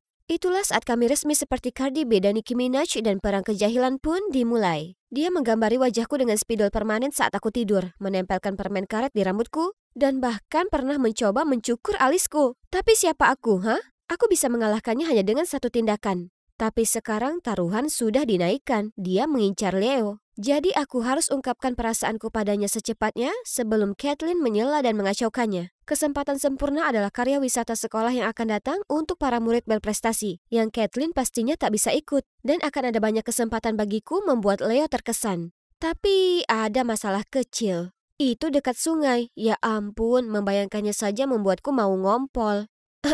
Aku mengidap thalassofobia, yaitu ketakutan kuat akan perairan yang luas. Tentu kurahasiakan ini karena tak akan ada yang menganggapku serius sebagai pemimpin pramuka kalau sampai mereka tahu hal ini. Tapi ini adalah kesempatan sekali seumur hidup, dan tak mungkin aku duduk saja di rumah sementara Caitlyn menancapkan cakarnya ke Leo. Jadi aku mendaftar untuk karya wisata itu, siapkan rencana besar untuk itu. Langkah kecil, maksudku secara harfiah. Aku daftar berenang di kolam renang ramah anak. Mudah sekali. Oh, tapi kenapa kakiku gemetaran seperti ini? Haha, bukankah aku sudah berubah jadi ubur-ubur atau semacamnya? Lihat, kolam renang berubah jadi seperti samudera menakutkan yang siap menelanku. Tolong! Tiba-tiba ada anak laki-laki dengan pelampung menabrakku. Aku terjatuh di pantatku dan kakiku menyentuh air. Sesuatu mencengkramku. Monster Loch Ness! Itu menelanku hidup-hidup. Tak lama kemudian ada anak muncul dan mulai menertawaiku. Tak apa, Megan, pikiran bahagia, pikirkan hal membahagiakan. Ini jauh lebih baik. Tapi kemudian kurasakan cipratan air di mana-mana. Ku coba menjauhinya, tapi akhirnya terjungkal dan jatuh ke dalam air. Panik, aku gelagapan dan menggelepar. Aku tak peduli lagi dengan semua orang yang menatapku aneh dan hanya berteriak sekuat tenaga. Tiba-tiba ada lengan kuat menarikku keluar dari air. Kemudian laki-laki itu mengangkatku dan wajahku menempel tepat di dadanya. Astaga naga, rasanya itu lebih keras daripada batu. Kau tahu apa? Oh, Supermanku, aku akan jadi Lois Lane-mu. Ingus mengalir di wajahmu. Menjijikkan. Ampun, ini sangat memalukan. Aku langsung ganti pakaian secepat kilat dan berlari keluar dari sana. Tunggu dulu, ada yang tak beres. Hei, kehilangan sesuatu? Yesus, bajingan ini masih berusaha mempermalukanku di menit-menit terakhir. Satu-satunya cowok yang baik di dunia adalah Leoku. Seolah masih belum cukup di hari itu, aku pulang ke rumah mendapati Caitlyn nonton film menakutkan tentang hiu raksasa. Ada apa? Sudah takut padaku? Ini belum terlambat untuk bergelayut ke kakiku dan memohon. Siapa yang takut? Acara bodoh ini. Jelas itu CGI, tak ada hiu di dunia yang bisa sebesar itu. Dan siapa dicap sebagai pembunuh berbahaya dan tak pandang bulu memakan apapun yang tampak. Tapi faktanya hiu lebih sering jadi korban. Phew, aktingku tak begitu payah, ya kan? Akhirnya daftar peserta perjalanan wisata diumumkan. Tentu saja namaku ada di sana. Dan Leo juga. Tapi tunggu, kenapa ada Caitlyn di sini? Dia selalu sibuk dengan cowok-cowok, bukannya belajar. Dan bahkan tak hafal tabel perkalian. Apa? Tak bisa menerima kenyataan kalau aku juga jenius? Asal kau tahu, aku sangat cepat dalam matematika. Sungguh, jadi berapa 356 ditambah 445? Mudah, 2, 3, 4. Itu bahkan tak mendekati. Tapi itu cepat, sampai ketemu di perjalanan, aku akan mengawasimu, Dik. Hari itu akhirnya tiba, dan pemandu wisata kami Mike adalah pramuka terbaik di negara bagian ini. Tapi tunggu dulu, kenapa cowok ini tampak tak asing? Oh tidak, itu cowok yang menyelamatkanku di kolam renang.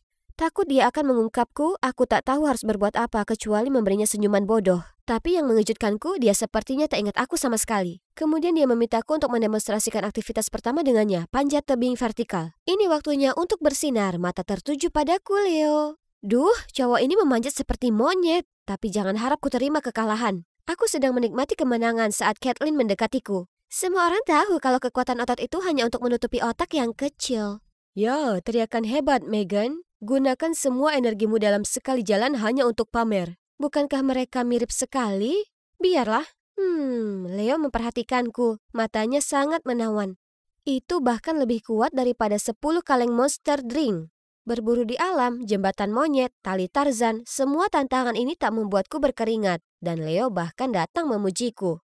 Itu luar biasa, Megan. Bagaimana bisa kau melakukannya? Oh, Leo, aku hanya makan sebuah apel untuk sarapan. Jadi sekarang aku mengalami hipoglikemia atau semacamnya. Aku sangat pusing. Astaga, sepupuku sayang ini seharusnya mendapat nominasi Oscar untuk akting pura-puranya. Kuberikan senyuman termanis dan membantunya. Kebetulan saat Leo tak melihat, aku menyandungnya dan dia jatuh tersungkur ke dalam genangan lumpur. Leo berusaha membersihkannya tapi akhirnya malah mengubahnya jadi monyet.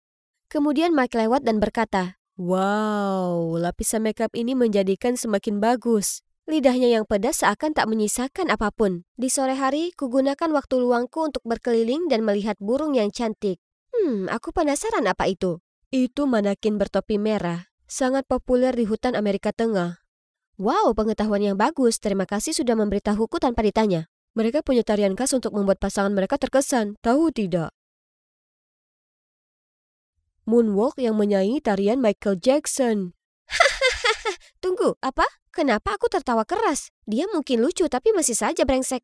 Aktivitas lain di hari itu adalah menggunakan batu untuk menyalakan api. Dan aku dipasangkan dengan Leo. Terima kasih semesta. Aku mendekat ke arahnya dan menawarinya permen. Dengan senang hati dia menerimanya, tapi kemudian tiba-tiba memerah dan mulai tersedak. Aku langsung beraksi dan memukul punggungnya dengan keras, membuat permen mini itu terbang keluar. Leo langsung mengambil tanganku.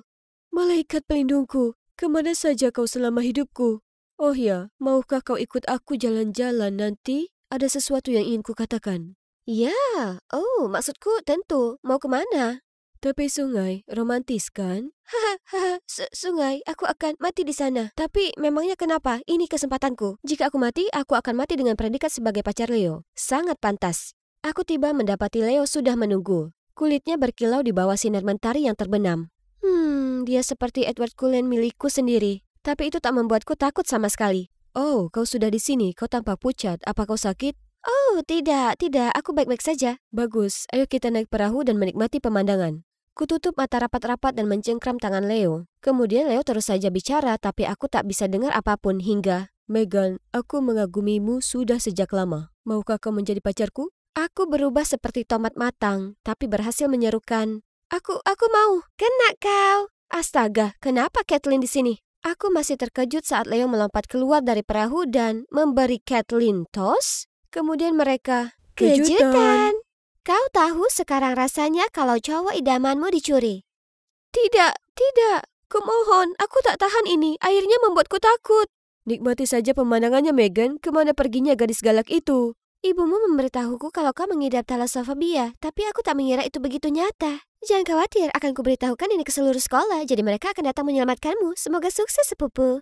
Leo dan Kathleen jalan pergi bergandengan tangan. Aku tetap diam sebisa mungkin dalam perahu yang tak stabil. Dunia berputar mengelilingiku, tapi aku tak bisa lakukan apa-apa kecuali menangis. Waktu berlalu seolah 1 dekade terlewati, kemudian kurasakan ada tepukan di pundakku. Mike mengulurkan tangannya, lalu mengangkatku ke pelukannya, dan menggendongku ke rumputan terdekat.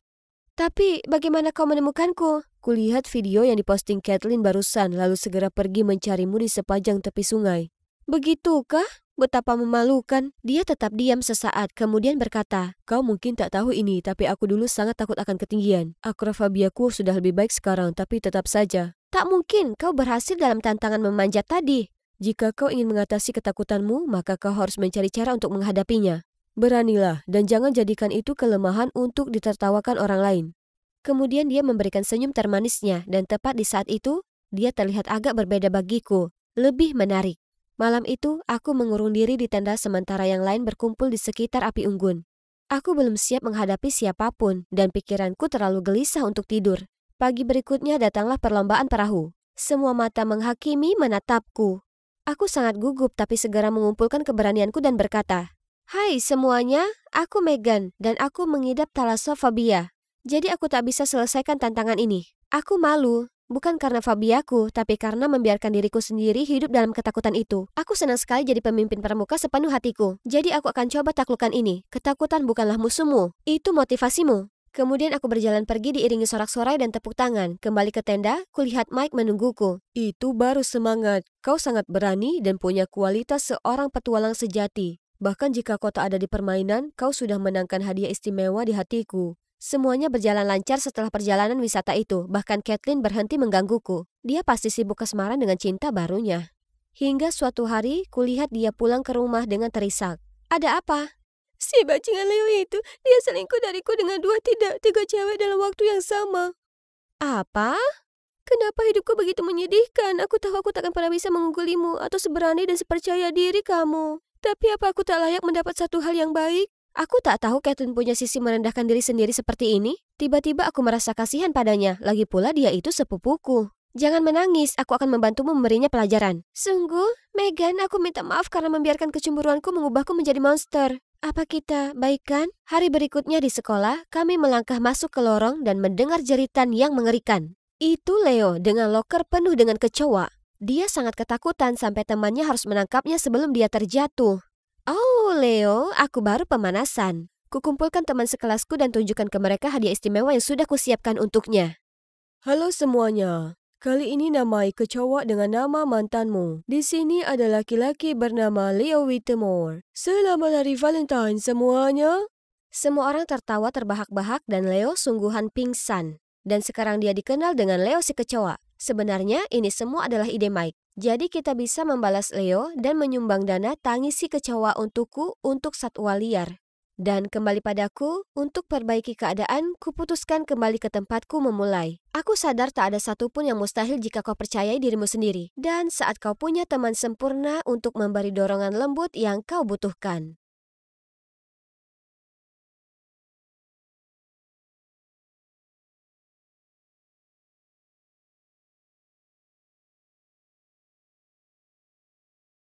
Aku sedang berjalan melewati hutan saat sebuah jeritan mengagetkanku. Seorang pria berlari ketakutan dari sekawanan serigala. Dengan cepat aku mengaum ke arah mereka lalu meringkuk. Teralihkan, para serigala berhenti, meninggalkan pria itu dan dengan hati-hati mengendus-endus ke arahku.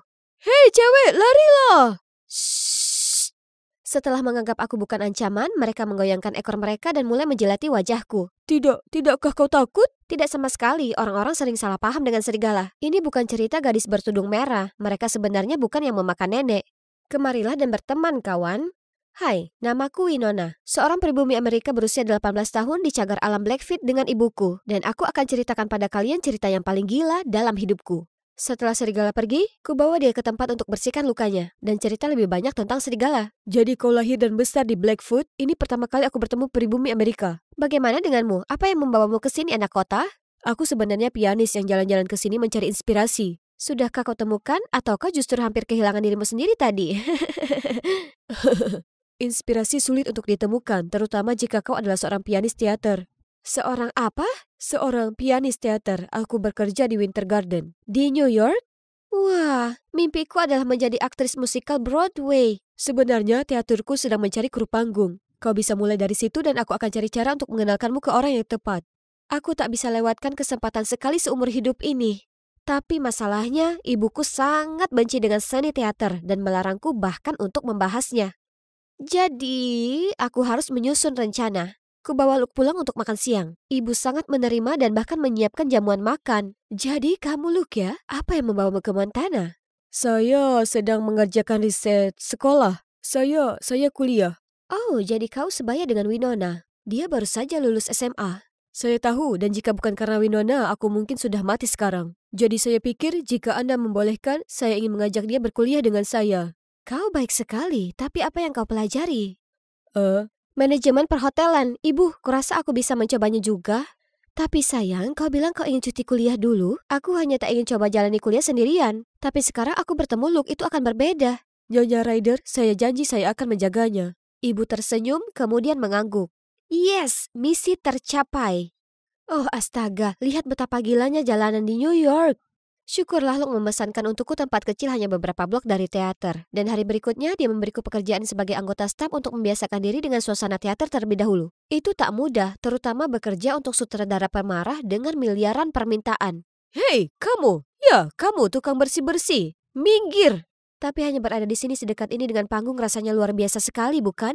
Suatu hari di lokasi pertunjukan baru Tuan Kilon, dia mulai berteriak dan melempar kertas kemana-mana. Penasaran, ku ambil naskah itu dan melihat bait yang tertulis di Blackfoot. Kitsi Kakonim, aku mencintaimu?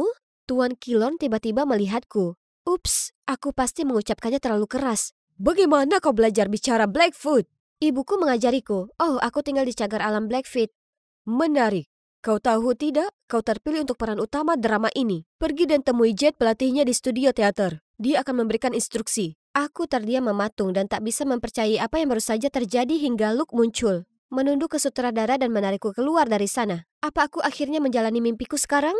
Ini dia, studio dari kartun nama itu. Hah? Apa mereka mengusir anjing hutan? Pria bodoh ini mengayunkan payungnya pada binatang yang menggeram itu. Aku berusaha memberitahu semua orang untuk mundur, tapi tak ada yang mendengar suaraku yang kecil. Hingga seorang pria di sebelahku tiba-tiba angkat bicara. Semuanya mundur! Syukurlah orang-orang akhirnya mendengar. Dengan perlahan ku dekati anjing hutan itu, berlutut dan menawarkan tanganku padanya. Saat dia terlihat cukup mempercayaiku, dengan lembut ku usap kepalanya dan menenangkannya. Tak lama, asisten Tuan Kilorn muncul dan membawa masuk anjing hutan itu. Ternyata itu peliharaan Tuan Kilorn. Siapa yang memelihara makhluk liar jadi peliharaan di ruang perkotaan yang padat seperti ini? Kau tak apa? Apa kau terluka? Aku baik-baik saja. Kasihan anjing liar itu tanpa ketakutan. Kau tahu banyak soal binatang, ya? Aku tumbuh besar dengan mereka, ya. Dalam mitologi Blackfoot, anjing liar adalah roh pelindung. Nah, kau memang roh pelindung tadi itu. Aku masih sangat tersentuh dengan kata-katanya, kemudian Luke tiba-tiba muncul. Winona, aku baru saja dengar apa yang terjadi. Kau tak apa? Apa yang kau lakukan di sini? Laki-laki itu yang bersikap ramah beberapa saat lalu, kini tampak waspada dan berlalu begitu saja sementara Luke memelototinya. Aku tak apa, kau sebaiknya jauh-jauh dari dia. Luke sepertinya tak suka dengan laki-laki itu. Ada sesuatu yang janggal di antara mereka berdua. Aku pergi dan menemui Jed, mentor kami. Dia memberitahuku tentang peran itu dan mengenalkanku ke Nathan, aktor pasanganku yang kebetulan adalah laki-laki yang baru kutemui itu. Aku tersenyum lebar dan mengelurkan tanganku ke Nathan, tapi dia cuma mengacuhkanku dan berpaling ke naskah. Halo, apa aku ini hanya orang asing yang berbahaya sekarang? Lalu kami coba akting pembuka. Tapi karena ini pertama kali aku di atas meja putar, aku salah langkah, lalu jatuh. Nathan! Aku tersipu saat dia tiba-tiba melirik Luke dan menjatuhkanku hampir mencium lantai. Tepat saat itu seorang gadis menerobos masuk. Apa semuanya sudah siap untuk setku? Kau terlambat lagi, Stella, dan sebenarnya kau dan Winona berdua akan berlatih dan kita akan lihat siapa yang pantas untuk peran itu. Winona siapa? Seolah orang yang bukan siapa-siapa ini bisa masuk dan berusaha mencuri peranku. Sombongnya, dia beruntung si bukan siapa-siapa ini tak mau membuat keributan di hari pertamanya. Selama jeda istirahat, ku tanya Luke lebih jauh tentang Stella. Stella itu sangat berbakat. Dia itu luar biasa dalam menari, bernyanyi, dan akting. Tapi tak heran karena dia sudah berlatih sejak dia masih kecil. Itulah tepatnya kenapa kita sebaiknya berikan saja perannya. Buang-buang waktu berurusan dengan amatir. Itu sangat kasar. Sangat disayangkan pernah menganggap dia ramah. Di minggu-minggu berikutnya, aku akhirnya lebih memahami karakterku. Peran utama perempuan itu merupakan wanita Blackfoot yang lembut dan membumi. Mudah sekali. Aku hanya perlu berpura-pura jadi ibuku.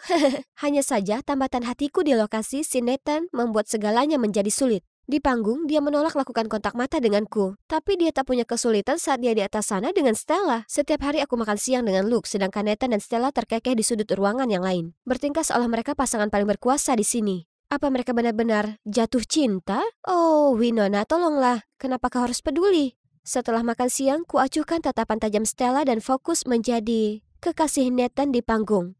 Nyanyian macam apa itu? Beri aku waktu istirahat saja. Itu cukup, Stella. Sebenarnya aku baru diberi informasi Tuan Kilorn saat makan siang kalau Winona mendapatkan peran itu. Hah, lucu sekali. Tidak, ini bukan bercanda. Lihat penampilanmu akhir-akhir ini, Stella. Agak mengecewakan. Winona, teruskan kerja yang bagus ini. Stella terlihat seolah darahnya baru saja tersedot keluar. Aku berseri-seri menghadap Luke. Tapi anehnya dia tampak khawatir dan lari mengejar Stella. Apa dia punya perasaan padanya? Lihat itu. Kenapa dia tak mengakui saja perasaannya ke Stella dan sudahi tragedi cinta bertepuk sebelah tangan ini? Bukankah ini karena kau dan Stella pacaran? Dan itu juga sebab kau setengah hati tiap kali berada di lokasi set denganku? Bukan, hanya saja aku tak bisa mengontrol diriku tiap kali kita bertatap mata. Apa maksudnya begitu? Selamat ya, aku selalu tahu kau pantas mendapatkan peran ini. Dia benar, aku bekerja sangat keras untuk ini. Aku sudah sedekat itu meraih mimpiku saat ini. Hari berikutnya aku bergegas menuju gladi bersih resmi pertama dan berakting sepenuh hati di depan Tuan Kilorn dan seluruh kru. Aku sedang menari mengikuti lagu sentimental Luke saat pintu terbanting terbuka. Itu, ibu? Aku tak percaya kau bohong padaku dan datang ke sini lakukan tindakan bodoh ini. Oh tidak, Tuan Kilorn menjadi pucat sementara Jed terkesiap saat melihat ibu. Ku coba minta untuk menyelesaikan adegan itu, tapi... Baiklah, biarlah seperti ini. Sampai kau akhirnya paham kau bukan lagi putriku. Ibu lalu segera keluar dari sana. Tuan Kilorn memberitahu semua orang untuk istirahat lalu ikut pergi. Aku segera datangi Luke dan bertanya apa dia memberitahu ibuku kebenarannya. Tapi saat dia tergagap, Tuan Kilorn mendatangi kami berdua. Aku tak tahu kau harus berbohong pada ibumu untuk sampai di sini. Ya, sayangnya begitu. Ibu tahu tentang mimpi beraktingku, tapi ia selalu bersikap negatif akan itu. Apa benar begitu? Ya, kau lakukan pekerjaan dengan baik. Teruskan berlatih untuk pertunjukan. Dan mungkin ajak aku ke ibumu kapan-kapan dan akan kucoba jelaskan ini padanya. Terdorong oleh umpan balik sutradara, keesokan harinya dengan percaya diri aku berakting. Namun Jet sepertinya tak puas dan mengkritik gerakanku mengatakan kalau itu terlalu kaku. Winona, aku berikan peran itu ke Stella. Kau perlu latihan lebih lanjut. Apa? Aku bukan mainan yang bisa kau lemparkan ke sana-sini. Apa ini semua hanya sebuah pertunjukan agar aku dan dia saling diadu domba? Ada apa itu tadi? Kenapa berubah? Kau tak memenuhi syarat, kembalilah kepada ibumu. Apa urusannya ini dengan ibuku? Aku tak tahu apa yang terjadi, tapi aku yakin akan satu hal. Aku perlu membuktikan diri. Jadi aku tinggal di studio untuk berlatih, berayun, dan melenggangkan jiwaku di bawah cahaya studio hingga tak sengaja kakiku terkilir. Tepat saat itu Nathan datang dan membantuku berdiri. Kenapa kau masih di sini? Kulihat kau tetap di sini, jadi kupikir aku akan tinggal lebih lama. Saat dia berbicara, dengan lembut ditekannya kantung es ke pergelangan kakiku. Kurasakan getaran dalam diri, tapi tiba-tiba aku ingat sikapnya sebelumnya dan mendorongnya menjauh. Siap untuk berdiri, tapi terjatuh ke dalam pelukannya lagi. Kau pasti berpikir aku ini pelin-pelan, tapi aku hanya tak ingin Luke salah paham akan segalanya. Apa maksudmu? Kita hanya berteman, dan ada apa antara kau dan Luke? Kemudian dia memberitahuku kalau dia dan Stella dulu sahabat baik di sekolah akting. Hingga Luke muncul. Luke langsung tertarik dengan Stella dan minta Nathan untuk mencomblangkan mereka. Nathan tentu saja dengan senang hati setuju. Tapi hari berikutnya Stella tiba-tiba mengungkapkan perasaannya ke Nathan tepat di depan Luke. Luke tidak menerimanya dengan baik dan mengira aku mempermainkannya. Dia membenciku sejak itu. Jadi, kau dan Stella hanya teman? Kami berteman. Stella mungkin tampak kekanakan, tapi dia sebenarnya baik. Dia menghadapi banyak hal dalam dirinya. Aku hanya memperhatikannya. Tapi saat ini dia harus belajar untuk berdiri sendiri karena kurasa aku sudah temukan ruh pelindungku. Ruh pelindungnya? Kami sangat dekat. Aku bersumpah kami hampir berciuman. Tapi segera ku lepas dan bilang aku harus pergi berlatih. Gladi resik terakhir adalah kesempatan terakhirku untuk dapatkan peranku kembali saat ini. Aku muncul hanya sebagai pengganti hari ini, tapi saat semua orang bersiap gladi bersih, satu-satunya yang menghilang adalah Stella. Sepertinya tak seorang pun berhasil menghubunginya dan sutradara mulai tak sabar. Jet tak punya pilihan lain kecuali mendorongku ke panggung. Luke sepertinya tak senang dengan pergantian ini dan tiba-tiba memainkan piano lebih cepat dari yang kuharapkan. Kebingungan, kuhela napas panjang dan biarkan diriku sendiri terhanyut secara alami mengikuti ritmenya. Saat jeda, aku bertanya pada Luke, kenapa begitu? Hentikan Winona, aku sudah tahu. Kau di sini semua berkat ayahmu sang sutradara. Tapi kau membodohiku dengan cerita kecilmu. Kau paksa Stella menyingkir dari peran yang dipilihnya untuknya. Siapa ayahku? Tuan Killorn? Tepat saat itu aku dipanggil untuk aktingku berikutnya. Masih kebingungan dengan apa yang dikatakan Luke, aku tak bisa fokus dengan bagianku dengan Nathan. Tiba-tiba aku dengar Nathan teriakan namaku dan loncat untuk mendorongku ke samping. Aku terjatuh ke lantai dan melihat lampu gantung besar mendarat di atas Nathan. Semua orang bergegas untuk memeriksa kami dan di antara kerumunan datanglah ibuku. Kami semua menunggu dokter untuk memeriksa Nathan saat Luke tiba-tiba berujar. Aku minta maaf atas apa yang kukatakan. Jet bilang Tuan Killorn ayahmu dan kalian berdua memaksa Stella untuk melepaskan perannya. Tuan Killorn dan aku sama-sama menatap ibu dengan tatapan heran. Winona adalah putriku? Itu benar, Andrew. Tapi jangan khawatir, setelah Nathan pulih, akan kubawa Winona pulang. Tak akan mengganggumu dan Jet lagi. Tidak, kau ini salah paham. Kenapa kau tak memberitahu soal putri kita? Jet bilang kalau aku memberitahumu dia akan menyakiti Winona. Tunggu, apa ini ada hubungannya dengan kecelakaan itu? Karena tepat sebelum adegan, kulihat Jet berbicara ke anggota kru yang mengatur panggung untuk Nathan dan Winona. Aku akan memeriksa ini sekarang juga. Jadi, drama ini tentang Andrew dan seorang wanita Blackfoot yang jatuh cinta. Ini tentang Anda dan Ibu? Tuan Killorn tak menjawab, tapi melihat ibu dengan lembut dan ibu pun mulai menangis. Tak lama dokter keluar bilang kalau kami bisa menjenguk Nathan. Luke segera menarikku masuk, meninggalkan para orang tua di sana. Bagaimana perasaanmu? Ada yang tak nyaman? Kau tak marah padaku lagi? Ya, maaf bersikap menyebalkan. Itu tak masalah kawan, carilah Stella sebelum dia pergi. Dia bilang dia muak karena dilempar ke sana kemari. Dia cuti untuk mempertimbangkan beberapa hal. Tapi kenapa aku? Bukankah kau? Kami hanya berteman. Berapa kali kau harus kuberitahu? Luke bahkan tak menunggu Nathan menyelesaikan kalimat dan segera keluar. Kuharap mereka mendapat akhir yang bahagia. Dan ini benar-benar akhir yang membahagiakan. Tidak hanya untuk Luke dan Stella yang kini resmi jadian. Tapi juga untuk ibu dan Tuan Killorn atau sebaiknya kusebut ayah. Keluarga kami akhirnya bersatu kembali. Di sisi lain, Jet menghilang segera setelah rencananya terungkap. Ternyata semua ini dikarenakan dia mencintai ayahku selama bertahun-tahun. Jadi dulu saat ibu pacaran dengan ayah, dia bohong soal ayah untuk membuat ibu pergi. Geram karena baik ibu dan aku kembali, dia putuskan untuk mengusir kami selamanya. Ayah membantuku mendapat tempat di Akademi Teater di New York, tapi dia sangat merindukan ibuku. Jadi selalu membuat alasan untuk membawaku dan Nathan kembali ke Montana. Kalian berdua butuh lebih banyak inspirasi ya kan? New York hanyalah hiruk pikuk. Jadi bagaimana kalau kita pindahkan studio ke sini? Nathan, bagaimana menurutmu? Aku tak tahu, tapi dimanapun kamu berada, disitulah aku.